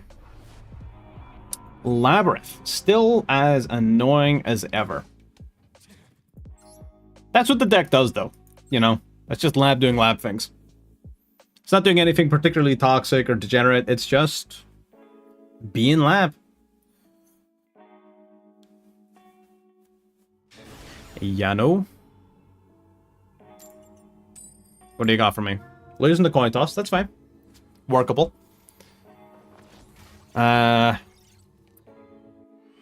Again, We had Droll and Nib in our opening hand. Like, that would have been goated against literally any other deck.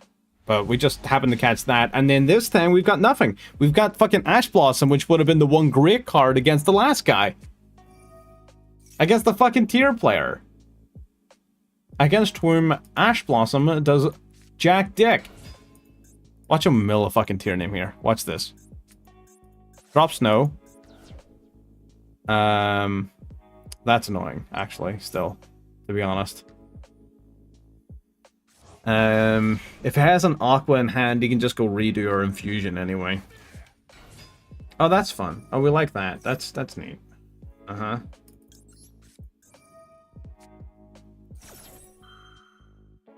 I don't think this matters, because he just goes, like I said, he just goes Redoer.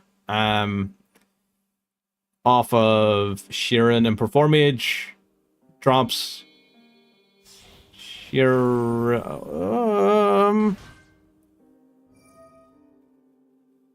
Okay. Interesting. Draw 2, discard 1. There's no way you discard Halfness here. Okay, roll back. Okay. Just draw 4 cards. Do they really not run Reader? Oh. Thought most of them would. I see. Again, I guess it's 60 cards, so I mean, if any deck was going to be a degenerate combo deck.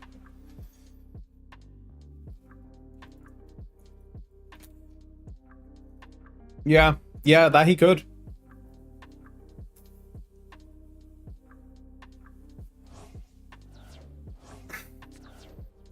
I don't think I'm overly worried about Fiendsmith in this situation. I feel like I've got enough.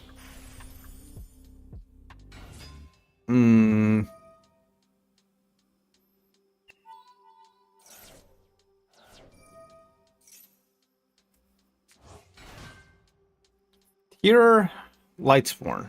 Okay. Let's see where this goes. Okay. Cross Sheep.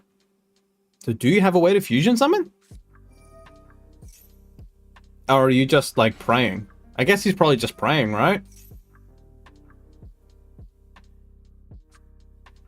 Alright, send Wolf. Wolf then summons itself. Damn, it's a damn good thing we don't have Chaos Ruler. I'm putting that out there right now. It is a damn good thing we do not have Chaos Ruler. Alright, Minerva.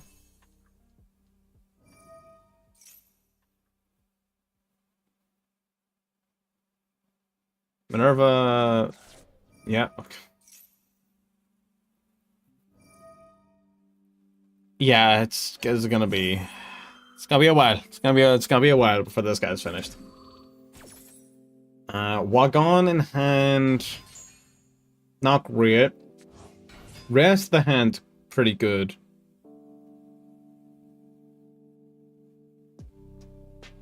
Yeah, rest of the hand is very good.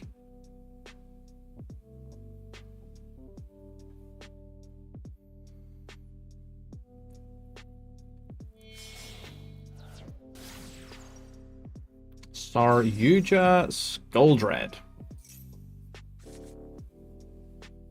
Mulligan. Why not?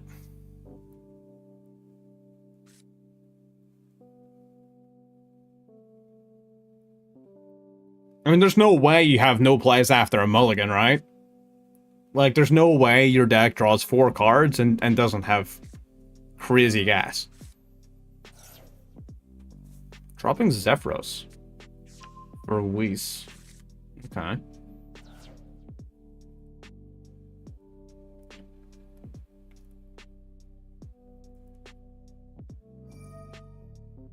Minerva, banish up to 4 Lightsworns, mill up to 4 cards. Bro's really trying to fucking mill. There's another rollback. What is Bro rolling back? Tell you what, plays like these is not fucking bans, I'll tell you what. Bro's built like a whole bitch.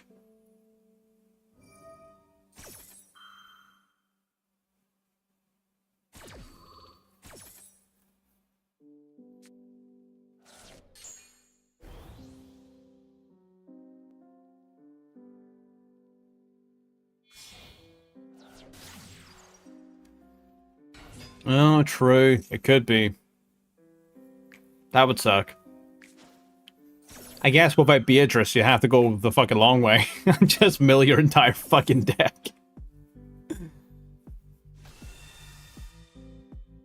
Is he gonna go Pilgrim Reaper? Is that what we're about to see here?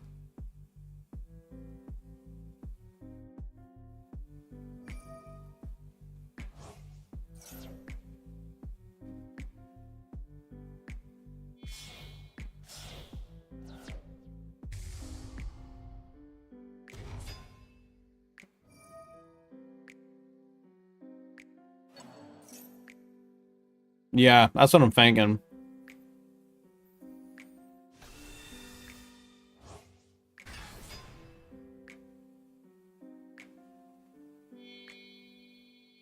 That's an hard sending it. Did he finally hit another Tyrannium? He did. He finally hit a Tyrannium. He hit my Lurie! But he also hit Engraver, actually. Yeah, that was a pretty solid mill for us, honestly. Yeah, I'll take that. That was a pretty solid mill for us. I'm gonna let him do his thing. I'll be back in a minute. I'm gonna let him go nuts.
Alright.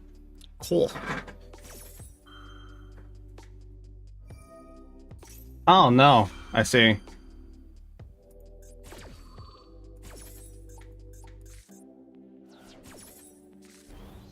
Oh. Eradicator. Eradicator calls spells? Yeah, that sucks.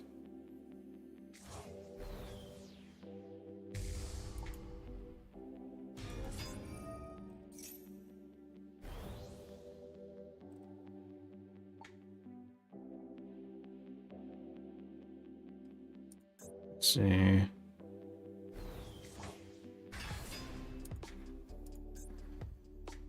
Hey. What is this, Harbinger? Zombie Vamp? Zombie Vamp. Bro's not done yet. He is not done yet.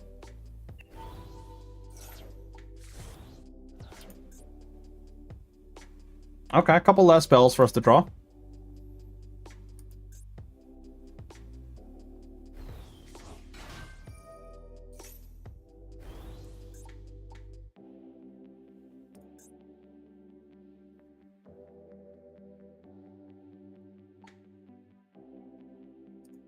What are you doing here? Is this app? Really?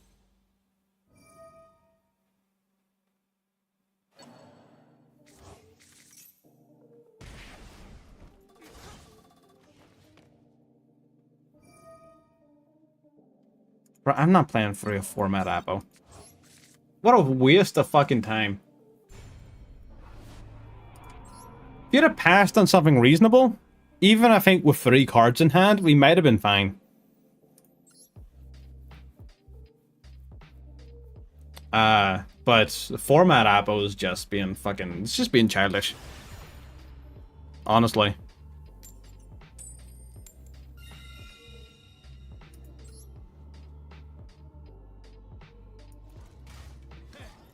Alright, let's see.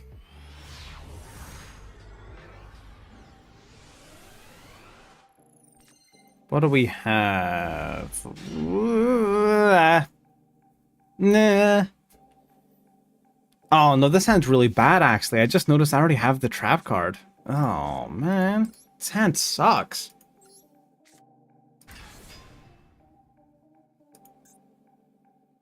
Don't fucking... He fucking... I told him explicitly not to, and he did it.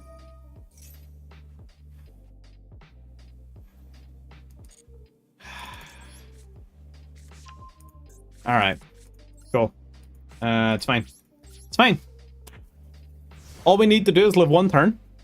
And we chillin'.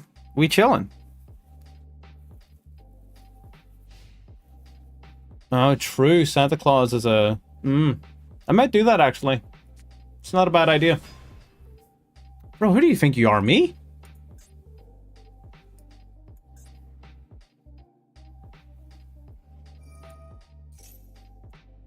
Who the fuck does bro think he is?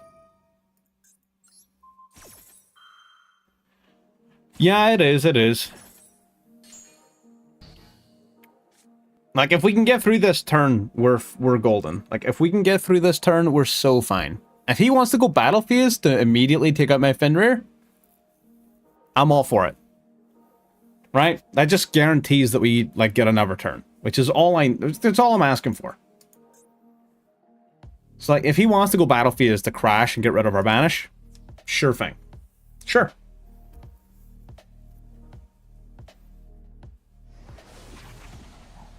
I'm A-okay with that. It's this fucking JoJo-ass character.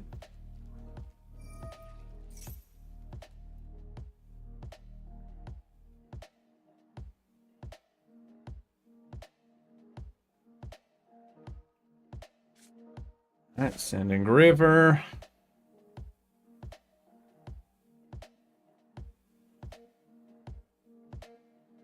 We didn't banish with Fenrir in case he had another Kashtira in hand, to be perfectly honest.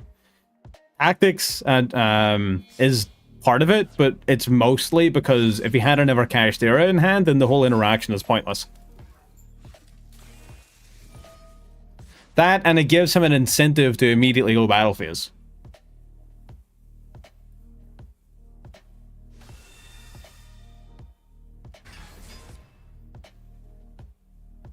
Yep, this is fine.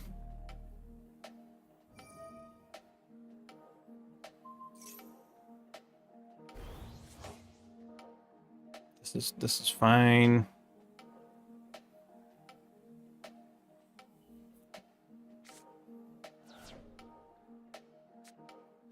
Necroquip. Interesting.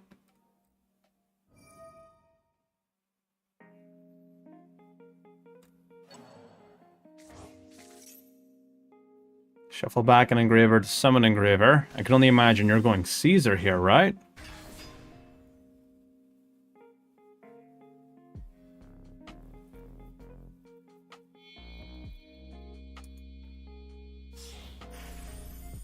Okay.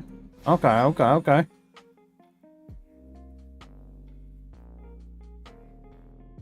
This is fine, right? Am I the only one who thinks we're totally fine here?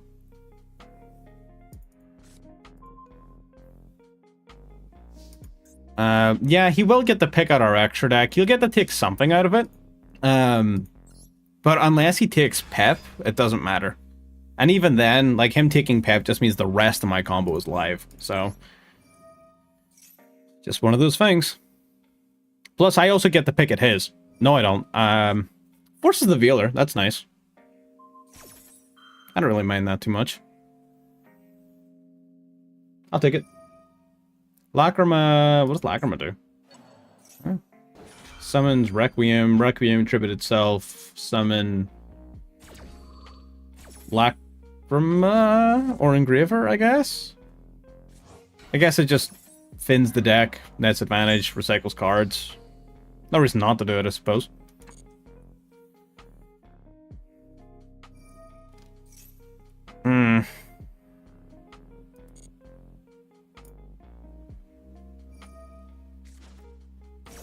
The Caesar, now that I don't have Unicorn, has just become significantly harder to deal with. Yeah, I can ogre it, and that's fine. But it doesn't change the fact that he will have negated at least one summon, and I don't really have a way to do more than one summon. Oh, really? Really?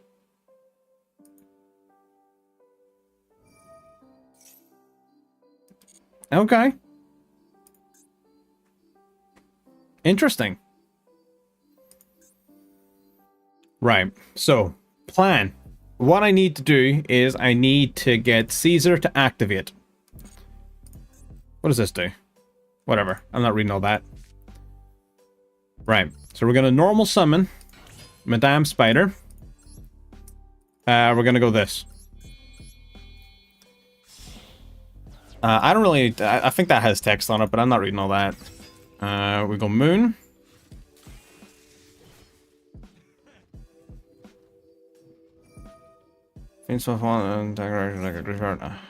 Fuck.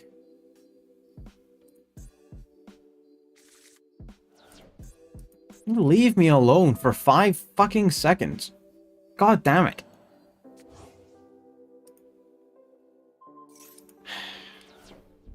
Yeah, I activate this, he activates Caesar, I ghost ogre the Caesar, but then my fucking rising skill still gets negated. No, I knew what it did. It was a bit. I already read the card. I already fully aware of what that does. But again, I just don't think there's anything I could do about it.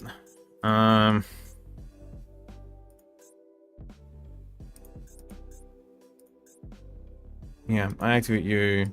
You activate and get detached material. That's cost to get the activation. Yeah.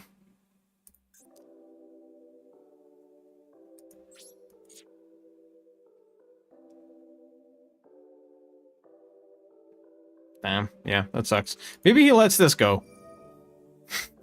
Right? Maybe he lets it go. Who knows?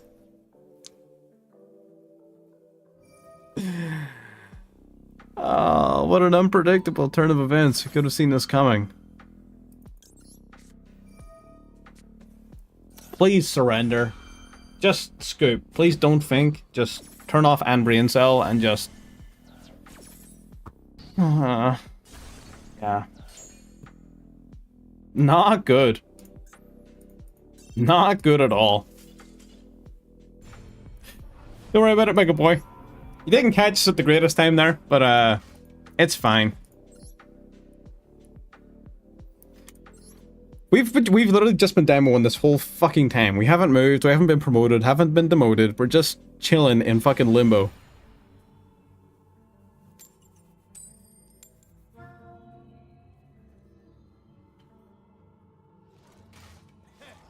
Watch this. Now that we're going second, we're not going to see Duel or Nib.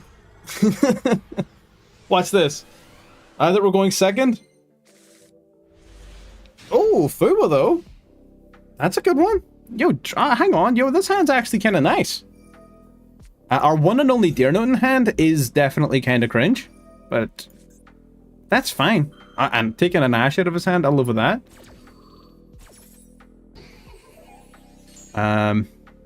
Okay, this hand's kind of fine. I don't like the fact that we don't have any non-punk plays, but it's not the worst thing in the world.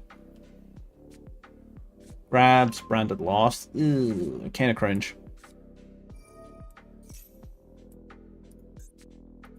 Oh no, he just has it? There's no way, he just has it. What a guy. That's crazy. The other one? No, just Fuwa. And Fuwa we're still on the fence about. We're sort of stuck between Fuwa and Droplet.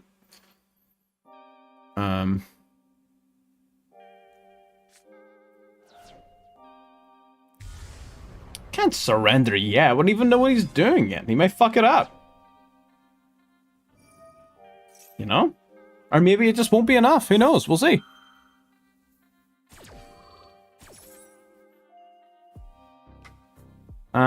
he is gonna have... Oh, he's grabbing Cartesian, not Mercurier. Okay. That's something. Using those two for... Oh, you're going Lebellion. Oh, full tilt. Okay. Oh, and he sent the Golden Sword Soul.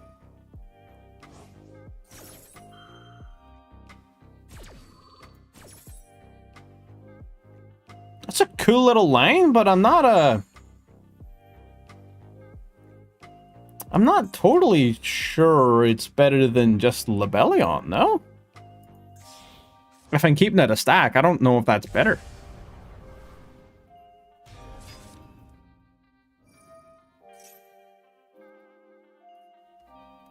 I think this is a good ogre because it stops Granguinol. I think Granguinol mills Saronir, Saronir saying Lebellion is how he's gonna try and get into this line here. So I am, I believe, gonna go ogre here.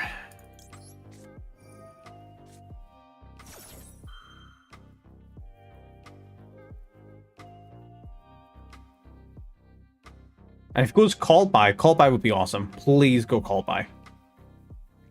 Damn it.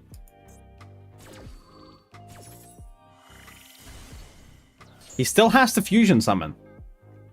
No, I guess he doesn't have any targets? Oh, okay. I rever in Christ.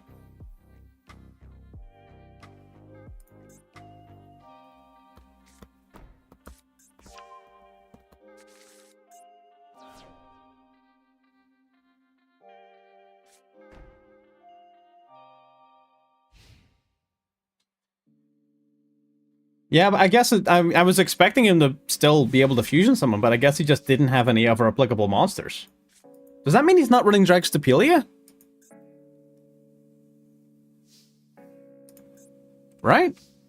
Level 8 or higher fusion monster extra deck using monsters in your hand or field as material. Right, so that means he's not running Dragstapelia. Because he would have been able to summon it, and therefore would have been obligated to summon it as part of the resolution of Cartesia.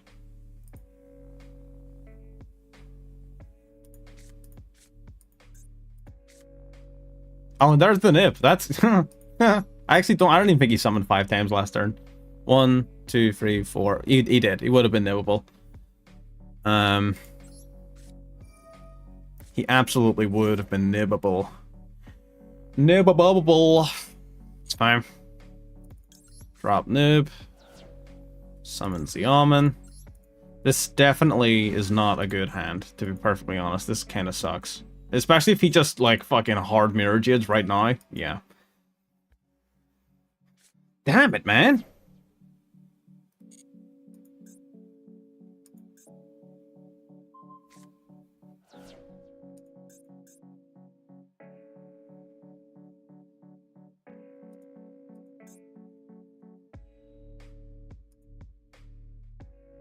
That's crazy.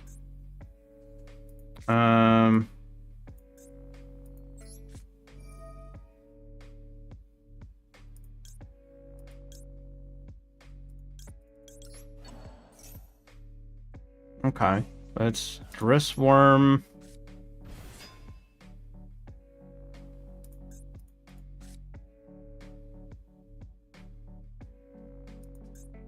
I don't have any punks in my grave that you can summon.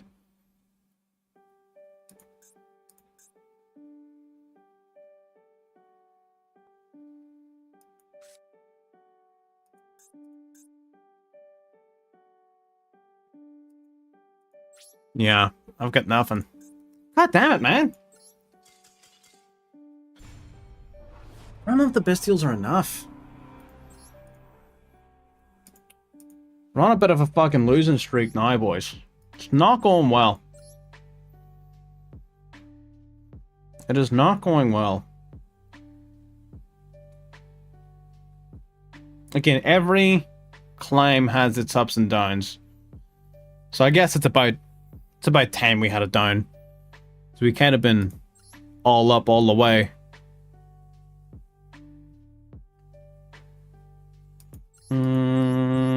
I would like to see more of the fucking Millennium cards. Like, I feel like I haven't been seeing these guys at all.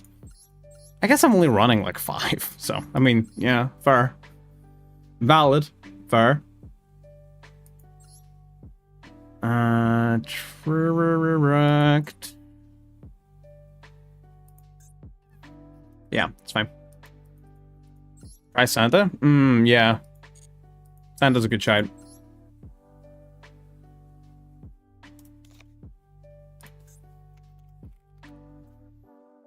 Especially, you know, we got that Royal Santa Claus as well. Hell yeah. Alright, so let's try it. Possibly, yeah. I have a video on 40 card Punk coming out very soon. So you can choose which you prefer. Although I'm gonna keep it a stack. 40 card Punk was not playing through those boards either. Not a mission. So the main reason as to why you like mixing it is effectively the way Punk works is that Punk has some pretty massive choke points. Now some of the new cards help them play. This has to be a joke. This has to be a fucking joke. But the way, because Punk has some pretty big choke points, even though the new support helps with that a little bit, it doesn't fix the fucking problem. Which means that it doesn't matter how many extenders you have or whatever, if you get hit at the right point, you will lose your combo. And that's just it. It's just the way it works. So the advantage of this deck, and they're like in mixing it with other things, is that you have other engines that are either A, able to take the heat and eat the interruptions that Punk can't, or B, are able to act after Punk has been stopped and fully sort of prevent your opponent from playing the game. So, you know, oh, I got a cramp on my foot. Oh.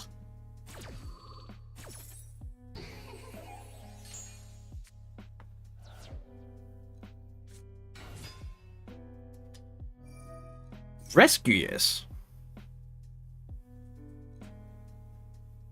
Yeah, I mean, Burf hasn't really been hurting us too badly this whole time. It's more the Punk one-ofs that have been hitting us pretty hard. There's a lot of them, to be fair. I say, you know, they're one-ofs, but there's like fucking 5 of them. So, like, at what point do you stop calling them one-ofs? And again, that's another advantage of playing 60. You're technically supposed to see those cards less, even if it doesn't fucking seem like it sometimes. I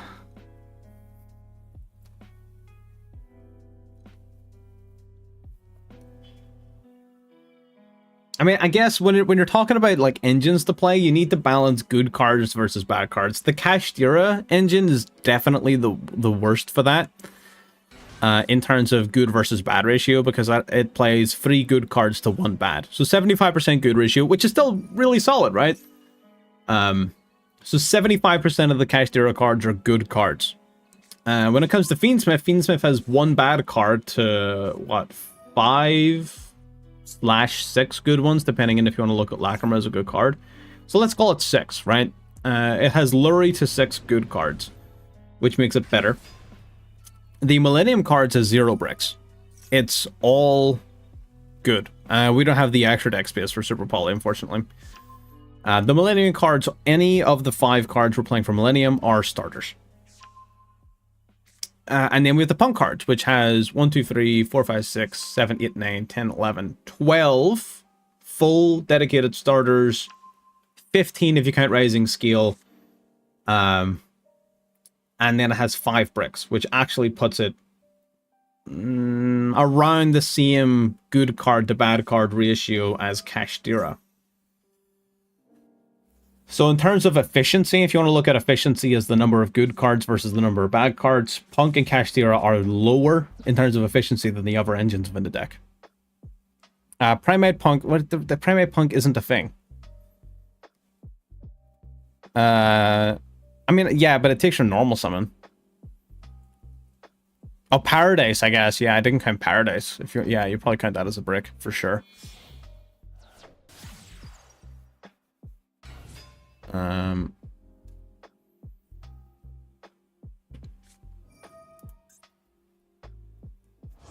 mean, Pirelli is decent, yeah, but it only really gives you a couple of draws at most. I don't know if I were playing against it, I wouldn't dash it.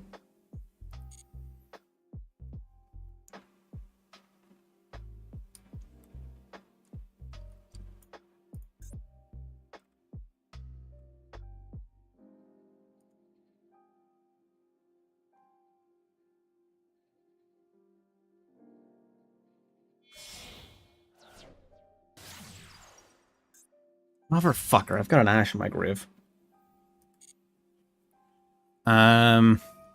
Yes, we are nibbing rescuers here. I want to wait until he links off the preventer. And uses its effect. Once he uses preventer, like he links this off and then uses its effect to bring back a banished rescuers, then I'm going to nib. I don't want to nib before them.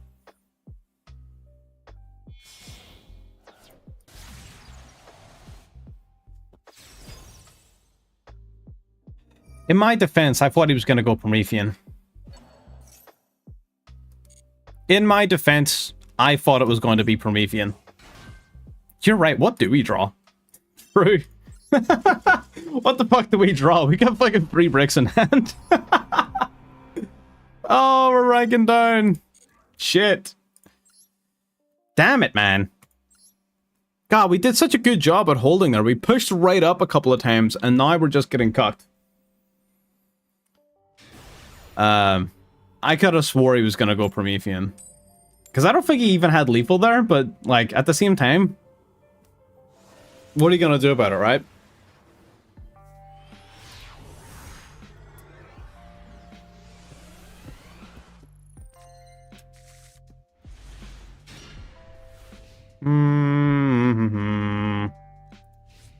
Okay, good hand.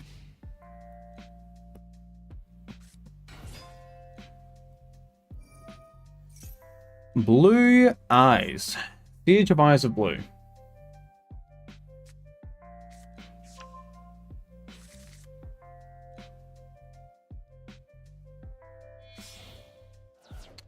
Ogre is pretty goated in this matchup. I'm gonna keep it a stack.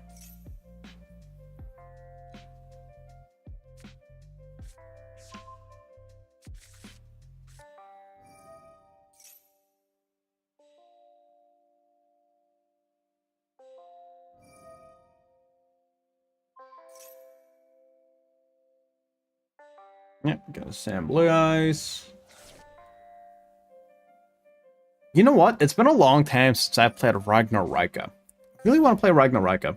I don't know. I don't know why. It's just sort of stuck in my head as a deck I really want to play.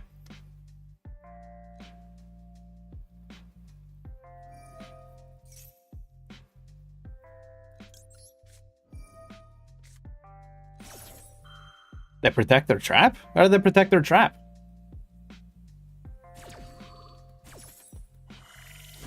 Trap doesn't look very protected to me.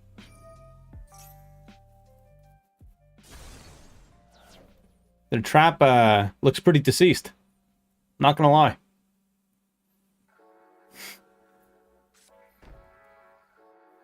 Damn. Big sad.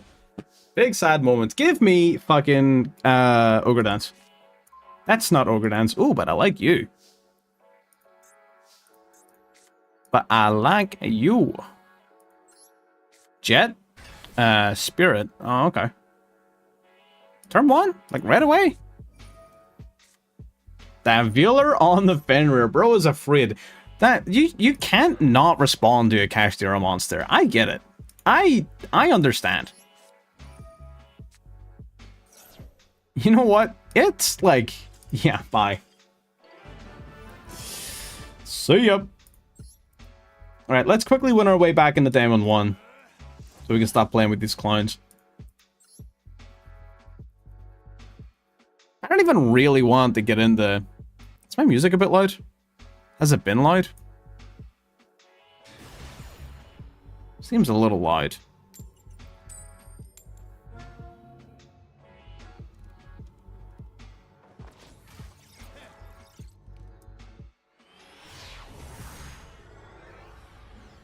Not that fucking looking at these levels gives you an accurate reading of fucking anything. They summon up before activating the trap. I mean, if they can, yeah, that sounds pretty good. Ooh. Hey, buddy. Are you ready for this? Surely we ash the mill 3 and banish the normal, yeah, fuck it. I'm literally not giving a fuck about a single thing that this man wants in life. I'm ashing the Scream, I'm banishing whatever fucking Tailwind monster he sends, and I'm just moving on with my life. That's it. I'm hoping this just makes him so sad that he doesn't want to play anymore and leaves. I don't even want him to surrender. I want it to be a connection lost. I want them to, like, just turn the fucking... Yeah. This is what... fucking psychological warfare. That's it. Just make him so sad that he fucking leaves. That's it. That's the plan. If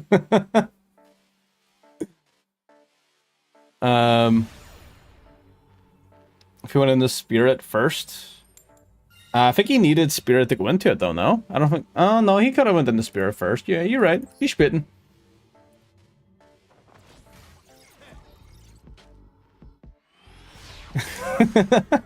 Listen, it's tier limits. It doesn't count. Tier limits does not count. I'm not a bad person for using a tier limit player. Right, unironically, so because we're not playing Almirage, any interruption on normal summons the Almond and our turn is dead. But it never happens, never punished, so don't even worry about it. I'm gonna grab Foxy Tune because I can. Activating the Foxy Tune.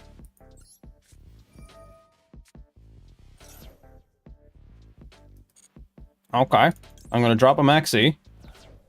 I'm gonna special summon the Sharkuzai. So that's 2. Sharkuzai. Fuse the Yaman and Sharkuzai. 3, 4, 5. We're not gonna get into nib-proof territory. I probably could have. If I went for Rising Scale earlier instead, but I'm not gonna do that. What do I look like, a fucking nerd? Nib-proofing my lines. What the hell? Alright, summon these 2. Damn, is that actually nib? It actually is nib. That's crazy. That's crazy!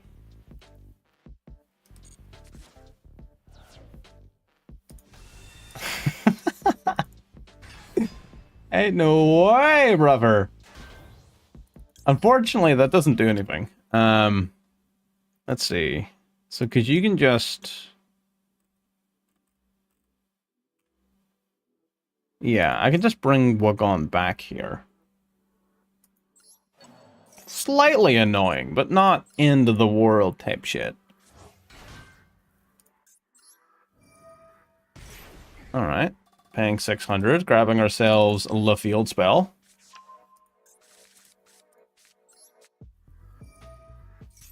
The day I nib someone on my own turn is the day I stop playing Yu-Gi-Oh!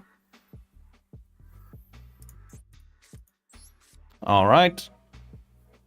So let's banish Foxy Tune.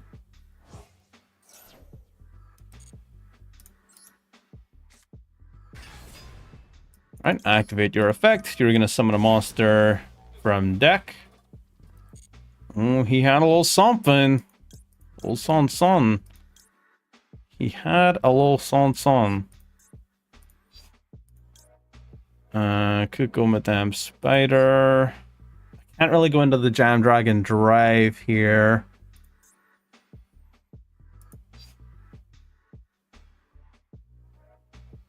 Oh, wait, no, I can. Wait, what? I can bring you back?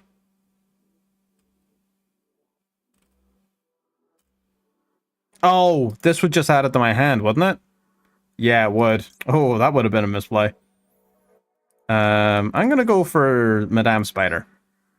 More draws, more traps, more interruptions. Pay 600, get searching. Yup. Activate this. Draw another card. Ogre? Fucking Ogre? Really? Okay, that's fine. Makes me a little bit sad, but at the end of the day, what are you gonna do? 2 effect monsters, cringe.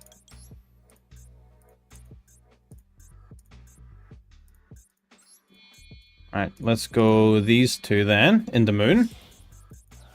He wants to play that game, let's play that game. He wants to talk that talk.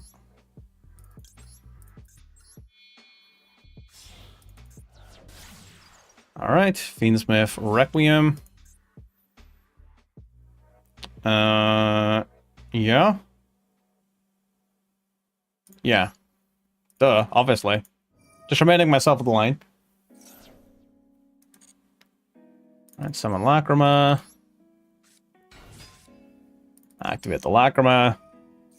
Drop the Engraver to Graveyard. Let me activate the Engraver. Shuffling back Moon. Summon you here. And let me do the math on this one. I do you to... I'm a Light Fiend short, aren't I? I'm pretty sure I'm a Light Fiend short. So if I do this...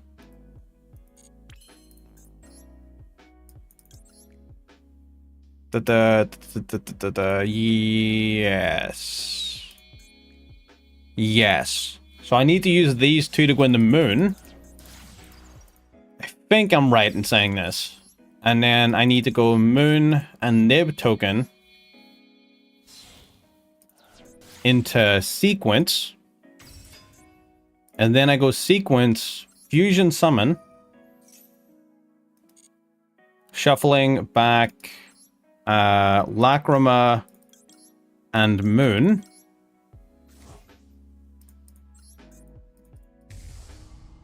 Yeah, Lacrima and Moon. So summon you. You're going to activate your effect. Bring back the Engraver. Yeah, special summon.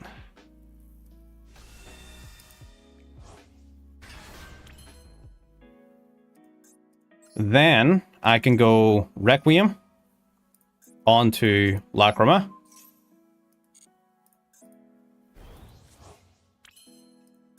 And sequence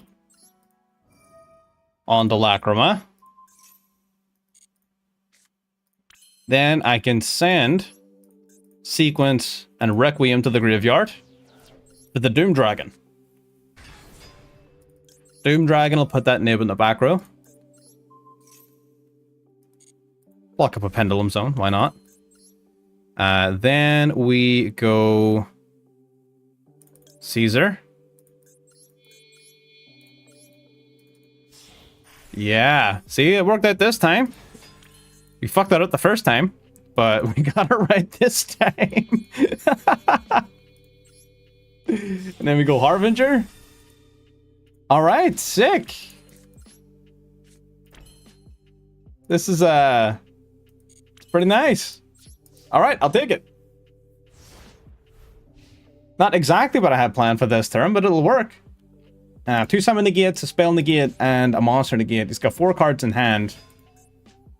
Summons out Siege. I'm gonna let that slide, but I'm gonna activate the Max C here. Yeah, bye. Understandable.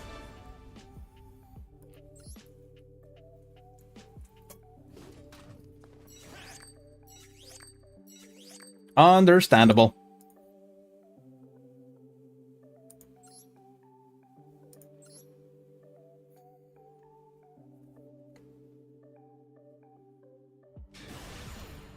Alright, okay. We're almost back in the Diamond 1. We're almost back in the Diamond 1. We had a short detour back down into the Diamond 2 rank, you know, just reminding ourselves of our roots, where we came from. But it's important not to dwell on the past. You know, it's important to move on, to be with your peers, and to stop bullying active, like, literal fucking children. Is this a Pendulum deck or a Sky Striker deck? Or a Blue Eyes deck? Man, get the drip right.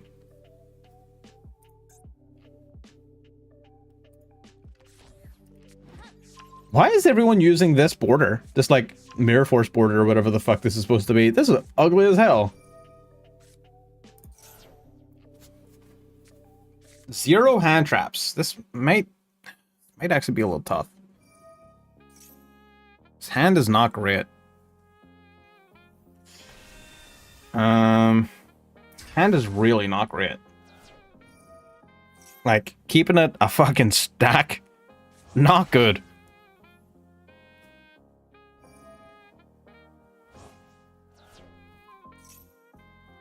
Yeah, but I don't know, like, but 2-tracked in hand is, ugh, you know?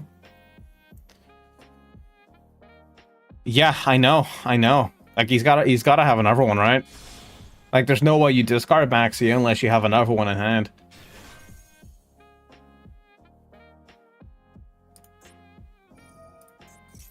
Okay, this guy actually kind of knows what he's doing. He's activating cards in the correct order. This guy kind of. Oh, never mind. I'd like to retract my previous statement. Although this is still going to be problematic. It's still at least like, it's still not great for us. Although that's a fantastic card. That's a fantastic card. I think we start with Tract. No? I'm going to start with Tract.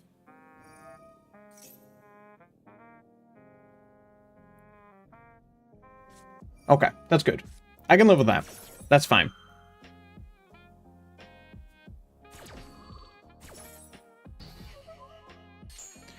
I'm going to make him think I'm playing Snake Eyes.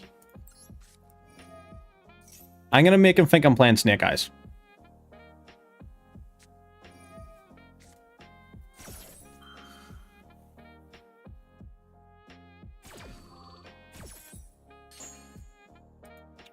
Okay.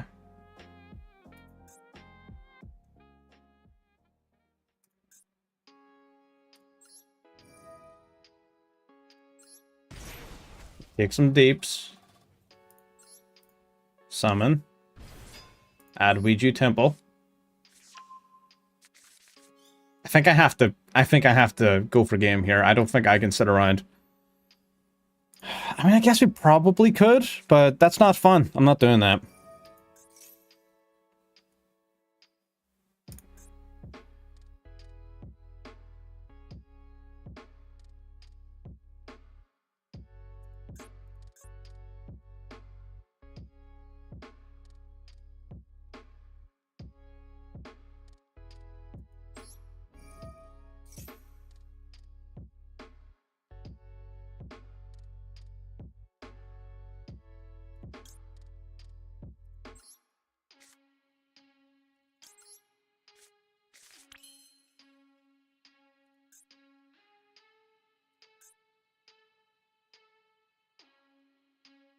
Okay.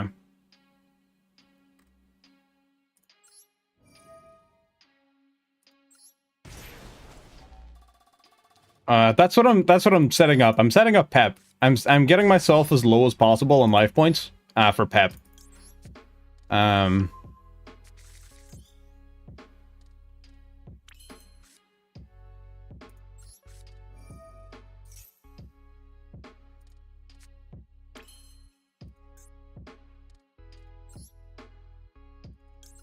gonna force out this Spirit Dragon here.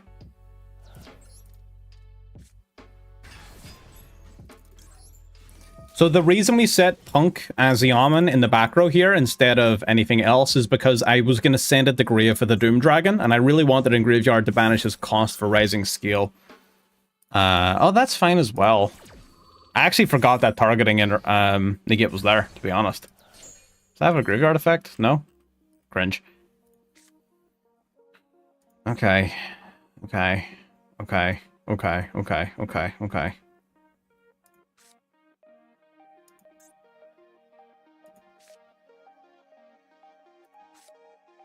Normal summon Lacrima. I should have went Moon first. Should have went Moon first. For sure. Oh, Veeler. Oh.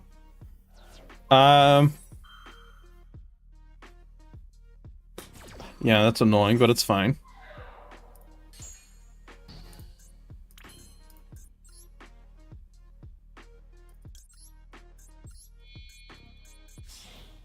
I tribute Lacrima for Requiem then.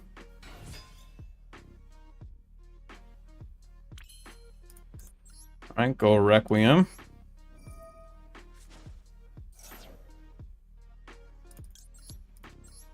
Summon the Engraver.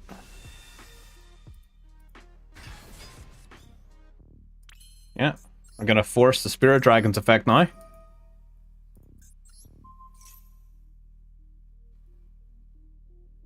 You have to use it. Like, you don't have a choice. He does. He has Majesty set. He set it off of True Light, so we know what it is. We know. That's why I haven't gone Rising a Scale yet. Rising a Scale is how I win. But I really need him to use this trap card first.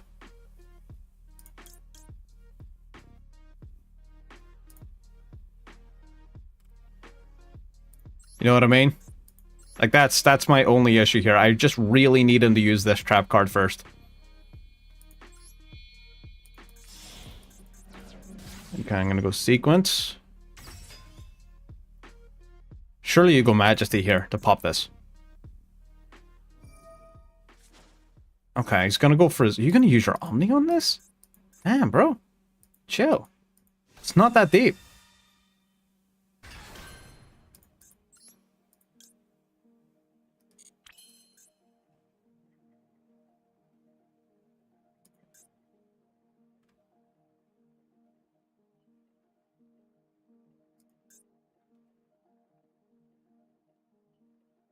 You don't destroy, do you? You just negate? Yeah, you just negate.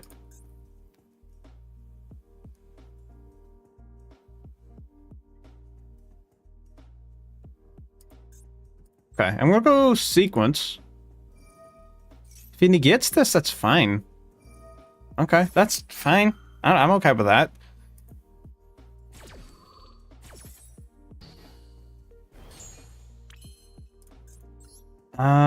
Man, this fucking sucks, though.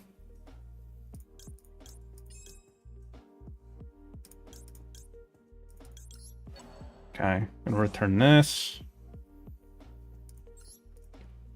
Summon Engraver. Just pop the Majesty, my guy. Oh my god. Jesus. Fucking hard do you want me to work for that shit? Oh, Jet? Oh. I'd care about that if it was a good card. Okay. That's much better.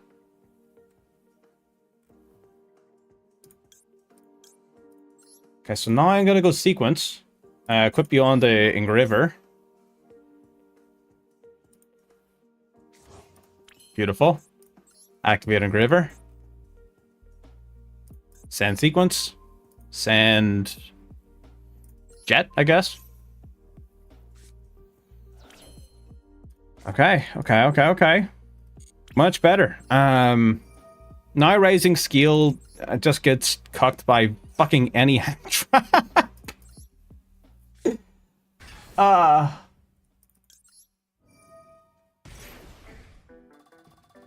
No? Okay. Let's go Xiamen.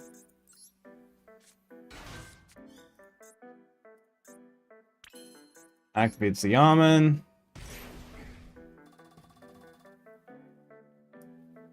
Deck to hand. Let's add Foxy Tune, I guess. Doesn't really matter. Right. Okay, thank God. I needed them to hold off for just a little second longer. That's it.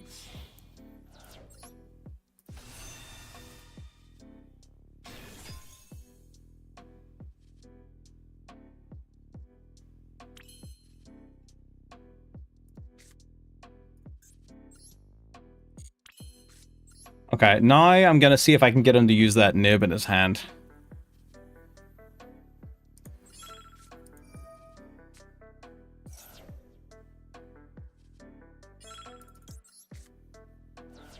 Let's see. Let's go for Wagon. Summon you here. Activate. Gonna pay 600. Grab the field spell.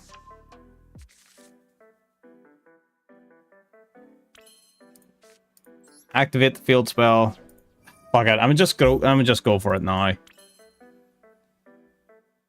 Well, no, if I can go for an 8.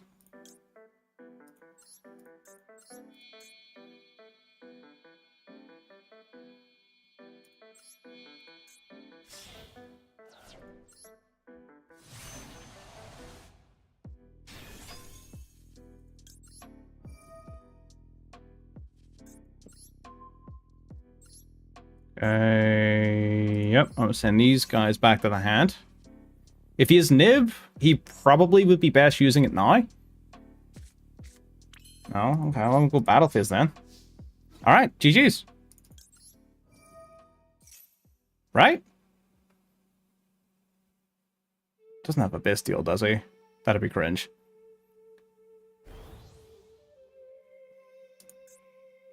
That'd be cringe. Don't have a Bestial, please.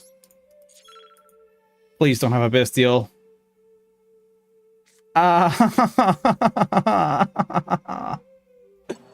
Shit.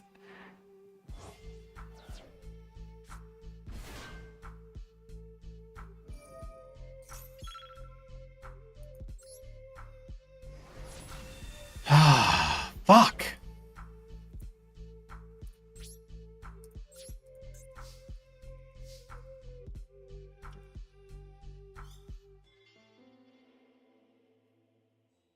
Okay. Okay. Right. So now all we have to do is basically it's just a game of watch and see. To see if he has a way to fucking deal with Pep.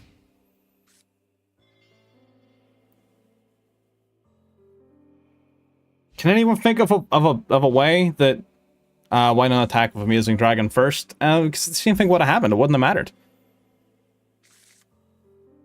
If I attack with Amazing Dragon first, he just lets that attack go through, and then on my second attack with Pep, he blocks it with Magnemite. So it wouldn't have mattered. He would have just had 3,000 less life points. I don't know. What does Blue Eyes do about Pep? They've got to have something. There's no way a deck in modern Yu-Gi-Oh! Doesn't have an out to Pep. Like, let's be real. There's no way that they don't have an out. There's got to be something. Like some sort of fucking... There's gotta be.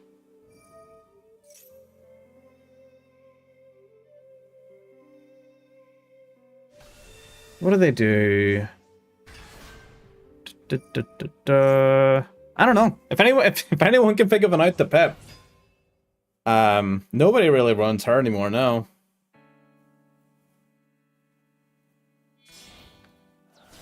Yeah, Bestials are a pain in the ass when it comes to I mean, again, for every bad thing you can say about going against the card is a good thing you can say for playing it yourself, right? So it is what it is. For you to enjoy playing a card, it has to be good enough for your opponent to also enjoy playing it. I'm not gonna lie to you, I don't think Mausoleum is gonna boost you high enough to get over 9,300. If he actually is playing Goddess, I would throw up.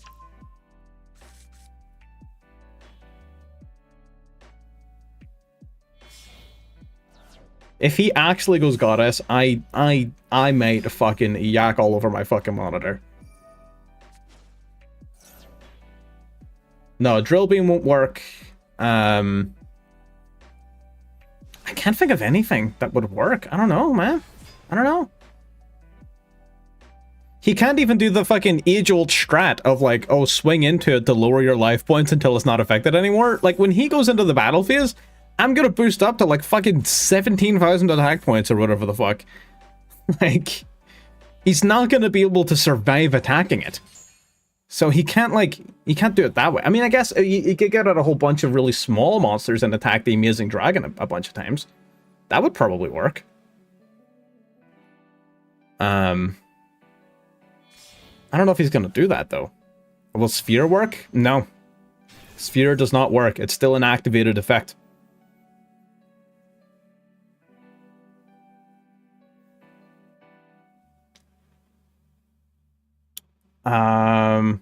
Supernova doesn't get big enough. Even if he's playing Supernova, it's not big enough. And they don't play Supernova, typically, anyways. Yeah, Ultimate Spirit. Uh-huh. Tribute this into Crimson, I can only imagine. One can but assume.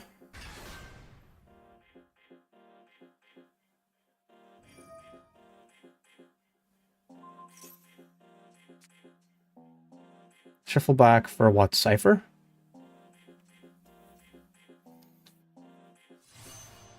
Okay.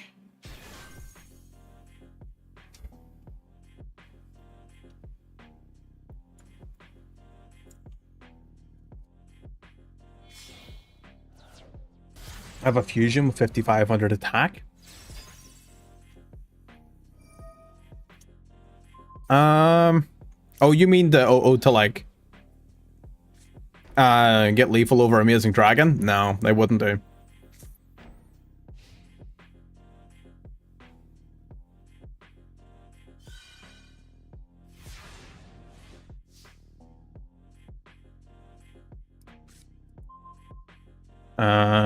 I don't think any of Blue Eyes should get hit. I think Blue Eyes is fine.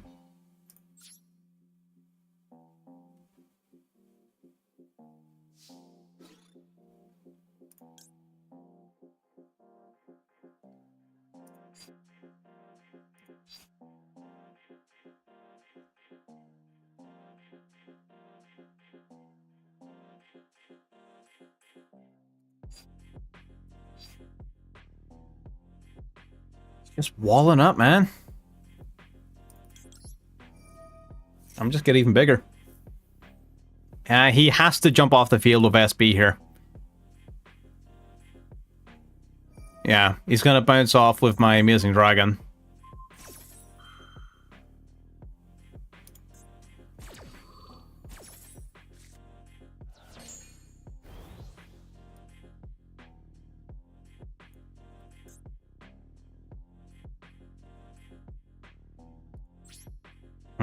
I probably should have fucking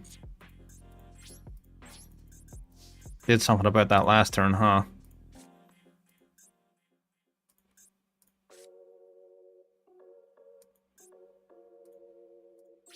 Okay.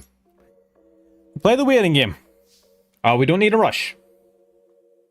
We're not in a good spot. We need to remember that. We are in a bad spot. We are not in control of this game.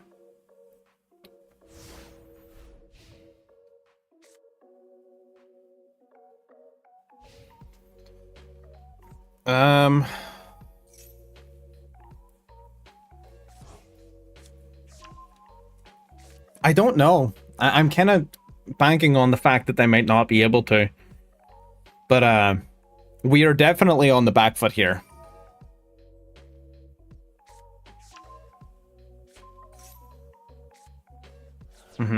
Understandable.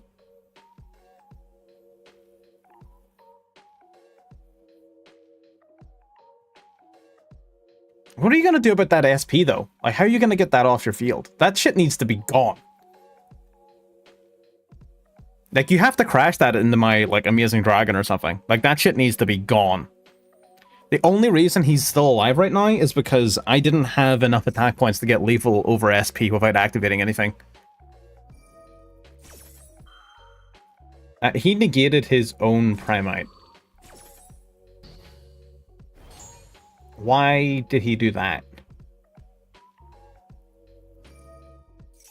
Oh, because he wanted to spot 3. Oh, yeah, that makes sense.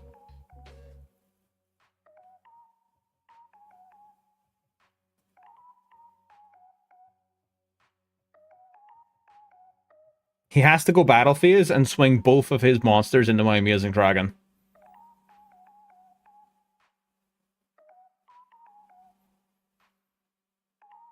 He can win this. He's still definitely in control of this game. I need to get rid of my Amazing Dragon ASAP. I need rid of this shit immediately.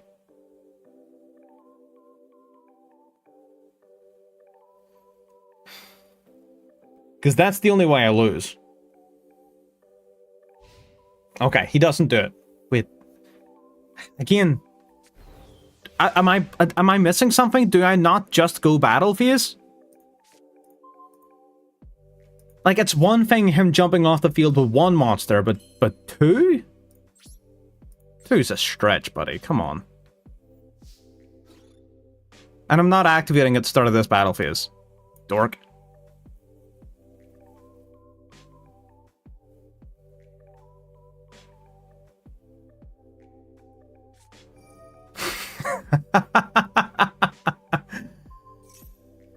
Oh. Good try. Good try.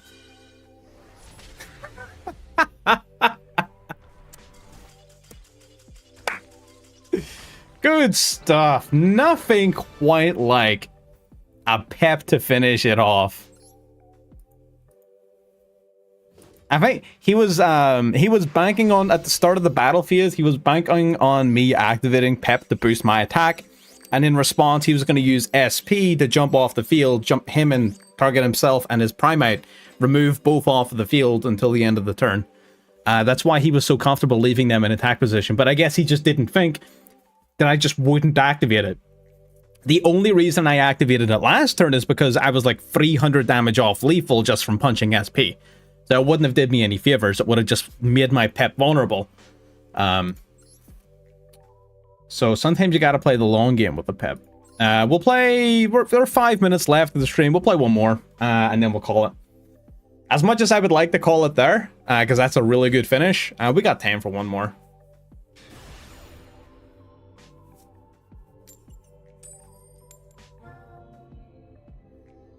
We got a fucking show off over here, a fucking light-sworn fanboy.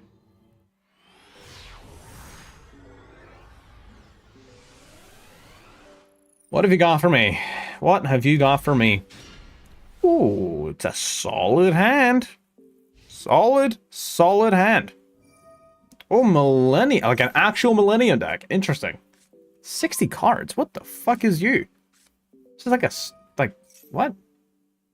And you know, I actually see a lot of them playing 60 cards, which seems really strange to me. Well, I guess Nib's not heckin' useful this time around.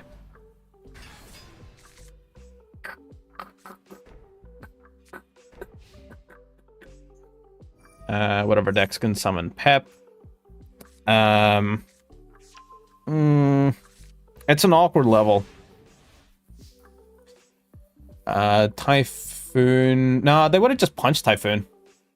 They would have just switched one of their big dragons to attack position and just punched it. I don't think Typhoon would have done much. Oh, you mean countering Pep? No, Typhoon doesn't counter Pep. Typhoon prevents the activation of effects. It doesn't it wouldn't do anything, and its ability to spin back to deck still wouldn't have worked against Pep because we're still unaffected by activated effects. So no, that wouldn't have worked. 60 cards to draw less Exodia pieces, I guess. That's fair.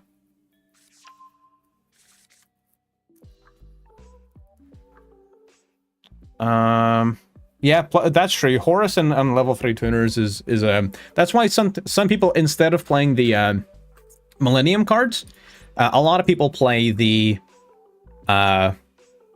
Horus engine in Punk, and that's fine too. I think the Horus engine is fine as well, but it just eats up way more cards in hand, and you saw yourself in that game just how good it is at reducing your life points for Pep, which I think is awesome, especially considering the main Millennium monster is a level 8.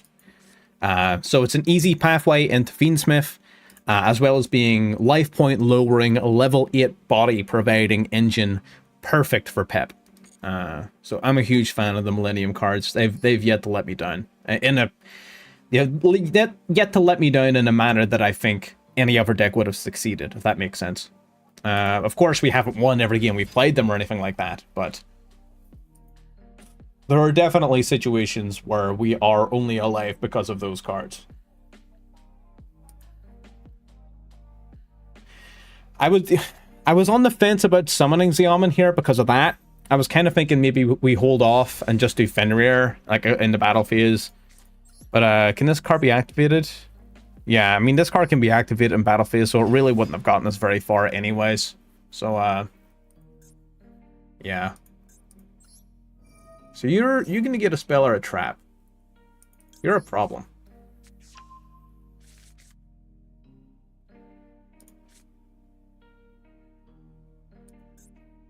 You're a fucking problem, my guy. What the hell?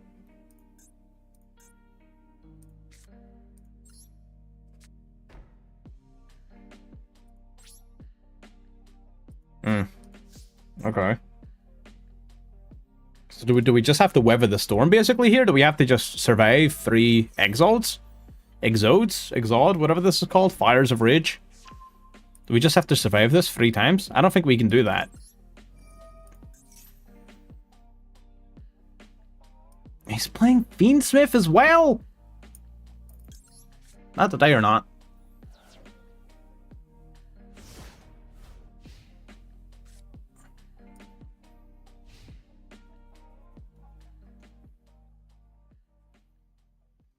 The Unstoppable Exodia.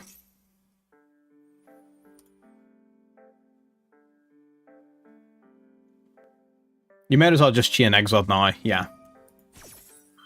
Smart, and then he summons literally anything. And then GG's, right? So I only set this because it's more useful in Grave than it is in hand.